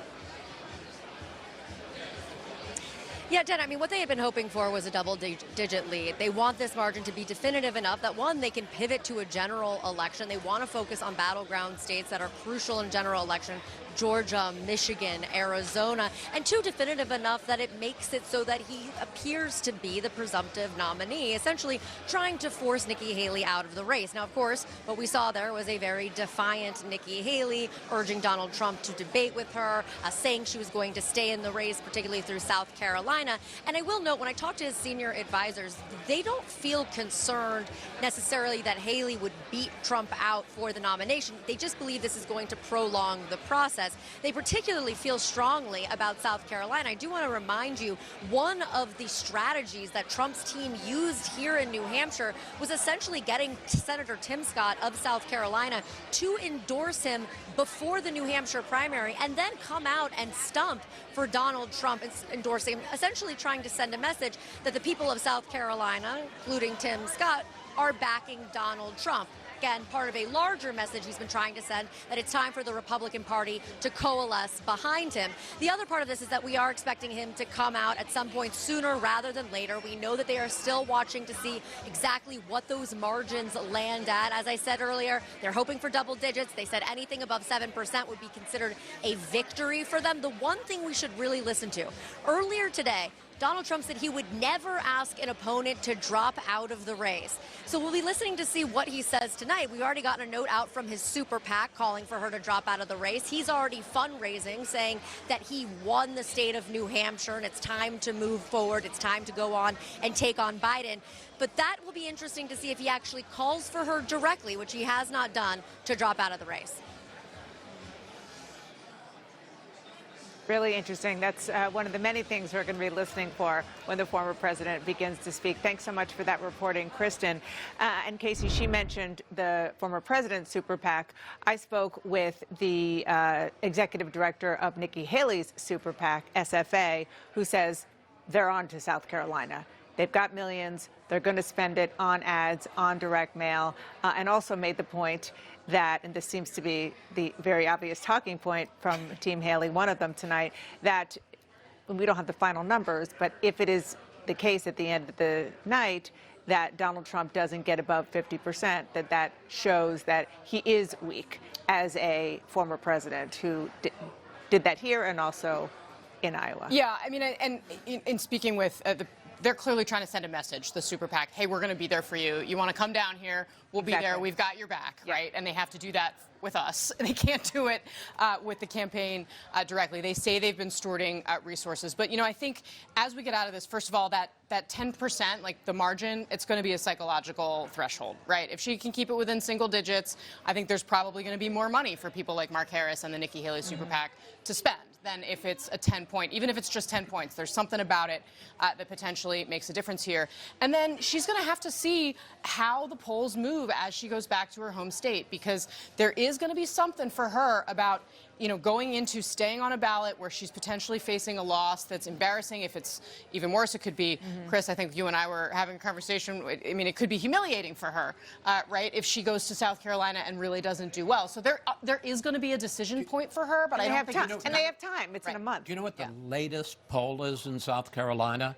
Trump 61, Haley 25. I mean, we're not talking about something close. We're talking about 36-point difference. The governor of the state is for Trump. One senator, a Republican senator, is for Trump. The other Republican senator is for Trump. And, you know, look, it was really good, really smart, really effective speech. But I remember 8 days ago in Iowa where Ron DeSantis said, and I got my ticket punched and I'm on my way out of Iowa. And last time I checked, he's dropped out of the race. This is 4+ weeks that she has to stay in a state. And one of the things the Trump people point out is they say, it's not like she's some new candidate who could go down there and say, hey, I'm Nikki Haley, listen to me. Everybody in the state knows her. Everybody has an opinion about her. They're not going to be introducing her to the voters of South Carolina. And just, at least right now, they don't want her. I think a couple things. One, talking to Haley advisors as we've been sitting here watching her speech, they are looking at a couple of things come morning. How much did that speech tonight generate in terms of fundraising? What are the dollars out there? So the money and the margin, that is going to determine her path forward. She's scheduled a rally in North Charleston tomorrow by design, so she has a place to go. She's going home to fight, not to retreat. But of course, we've heard every candidate in years past, they're always going forward until they're not. I would say one caution about the polls. Those polls you mentioned were all taken before the voting began. There's no current South Carolina polling. It's likely perhaps even gotten more extreme. I mean, so we don't know, but let's just hold off on the polling. But I do think that there is a sense she's not a current office holder like Ron DeSantis. She has held office. This is likely her shot. So whatever she has coming next, that she, as long as this doesn't damage her, they're going to keep forward here. But I think margin and money is what's going to determine this. The other thing to watch, too, I think, Dana, we saw John Cornyn, who's waiting in the wings to potentially be the next Senate minority or majority leader, endorsed Donald Trump, which was clearly not necessarily the easiest thing for him. He had held out this long. I think one of the other forces at play is going to be, does this parade of endorsements that Trump is rolling out continue? Is there really not any place or anyone for Nikki Haley to call and say, come stand next to me? There are going to be fewer and fewer of them. One of the other, excuse me, I just was going to say, one of the other points is, and the Trump people make, running one-on-one against Donald Trump is not the easiest thing in the world, as we've seen from little Marco and Lying Ted and all of that. So, you know, yes, she's gotten the one-on-one race she says she wanted. Running one-on-one against Donald Trump and all that he's willing, you know, she took some shots at him today about mental fitness and chaos and all the 80-year-old. I suspect he'll be returning fire maybe tonight and certainly in the weeks ahead. You know, it is only January in a season that sometimes, I mean, in 2008 on the Democratic side, it took until May. So in that sense, in that context, it is early. However, what I'm hearing from the Trump folks is some impatience about not necessarily the votes going on, because they feel comfortable and confident that at the end of the day, at this point, he will be the nominee. The impatience is with getting the spigot turned on at the Republican National Committee, at the RNC, and starting to get all of the money, all of the movement, everything, the data that they have to help, because the Biden campaign is very much already in general election mode. His campaign manager, Julie Chavez Rodriguez, called while our colleagues were talking and said that we are ready to go. From our vantage point, it's clear whoever the nominee is, that they hope that the Democrats or the voters will reject. Anderson? All right, Dana, I'll take it. And I want to go to MJ Lee now because obviously Biden is declared on the Democratic side the winner of a primary in which he was not even competing, MJ. Nonetheless, the winner, delegates not at stake, but symbolically significant, perhaps, in some sense, especially given that today was the first day he actually appeared on the campaign trail with the vice president for his reelection bid. Yeah, Aaron, honestly, the Biden campaign isn't even responding to the Democratic side of things in New Hampshire. All they have responded to is the Republican primary in New Hampshire. We've just gotten the statement from the campaign, and it is pretty black and white. It says tonight's results confirm Donald Trump has all but locked up the GOP nomination, and the election-denying anti-freedom MAGA movement has completed its takeover of the Republican Party. In other words, Aaron, for the Biden campaign, it doesn't matter whether Nikki Haley is insisting that she is going to be staying in the Republican race. In their eyes, this is all but done. They are making the hard pivot to the general election, and we have some new reporting that further shows this in the form of big changes that are coming to the campaign. We are learning that 2 top West Wing aides will be moving over full-time to the campaign. That includes Jen O'Malley Dillon. She, of course, ran the president's 2020 campaign and is currently the deputy chief of staff. She's going to be moving over as the campaign chair. And Mike Donnellan, who you might know as just one of the most senior advisors to the president in his innermost circle, he is going to be moving over to the campaign as chief strategist. Now, we are told that these moves have been under discussion for weeks, but particularly for JOD, Jen O'Malley Dillon, that departure could actually come sooner than was previously expected because the campaign is seeing Trump consolidate the Republican race so quickly. One advisor tells me that this is the moment that they see as an all-hands-on-deck moment. And in their eyes, Aaron, this is already a race between Donald Trump and Joe Biden. All right, MJ, thanks so much. And here with our panel, I mean, it is pretty amazing when you think about it and how Biden is even treating it, right? 2 races in, 2 for 2, as close as it is, that they're already moving forward as if this is the general Trump-Biden. Look, the statement that the Biden campaign gave was basically like, this race is over, and we're ready for the general, and we're going after Donald Trump. I mean, that's their reaction. That's there's lots of questions about whether or not they actually think that he would be easier to beat than Nikki Haley. I think a lot of that discussion is kind of silly because at the end of the day, if Nikki Haley got the nomination, who knows what Donald Trump's reaction would be, and who knows whether he would run independent or his voters would stay home, or who knows. Total chaos. It does dovetail with the Biden campaign's best message in their view, which is that this is Trump's Republican Party, that this is a wholly owned subsidiary of Donald Trump, and that no one can get out from under that. That's what they are saying in their statement tonight. So they're ready to go with that message. I mean, the consistent thing between 2020, 2022, and today is that Biden is running on Trump basically being a danger to democracy and doubling down on that, and also painting with a pretty broad brush, saying that all of his enablers in the Republican Party are allowing this to happen. They are just going to start on that tomorrow. That is, I mean, maybe it's not day one because they've been doing that for a while, but it's day one as far as the general election is concerned for the Biden campaign. Yeah. Well, I will say, I mean, yes, they're turning to this, and the thing, though, with Nikki Haley saying I'm not getting out yet means the Trump campaign cannot turn to the general election. They have got to spend however long she is going to be in this race. I'm not sure people are really confident that it will be until South Carolina, her home state, which is in several weeks from now. It's a very long stretch of period. It is a real question on what donors are going to do, but it would cause the Trump campaign to still have to keep their attention and their resources on this primary race. For Nikki Haley, though, I think it's a real question of what the next few weeks are going to look like. Ralph Norman is one of her lone holdouts still supporting her. It's going to be a tough few weeks for him if he's the only surrogate out there pushing for her. Obviously, Chris Sununu won't be as an effective surrogate post New Hampshire. And I was just looking at a comment that something that people have been paying close attention to is what the donors say, because they do have a lot of influence on these candidates. And when they stop calling, or they're calling and saying it's time for you to get out of the race,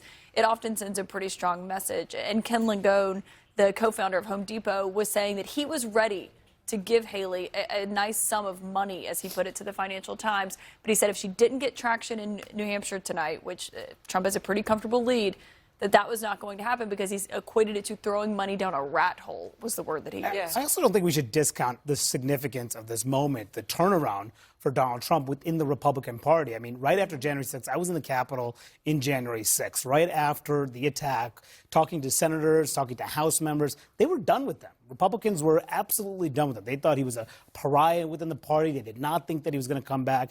And then his impeachment trial, many of them didn't vote to convict him because they thought there's no way he could turn things around. Well, if you look at the last two states, of course, he did. Republican voters overwhelmingly voting for him. And I spent the day today just talking to a lot of Republican senators about why that is, including Senator John Cornyn, who did endorse Trump tonight. He said that the Republican base just views Trump as a disruptor. That was the words of John Cornyn, which is why, even though he was an incumbent, essentially an incumbent candidate, that they believe that he could come up and fight Washington the way that other candidates cannot. So all the things that happened in the past, people viewing him as toast, not able to come back, clearly turning around today is a story that we shouldn't. And we are standing by to hear from Donald Trump himself after his projected win in the New Hampshire Republican primary. Nikki Haley just challenged him to debate. Will he respond? We'll find out ahead.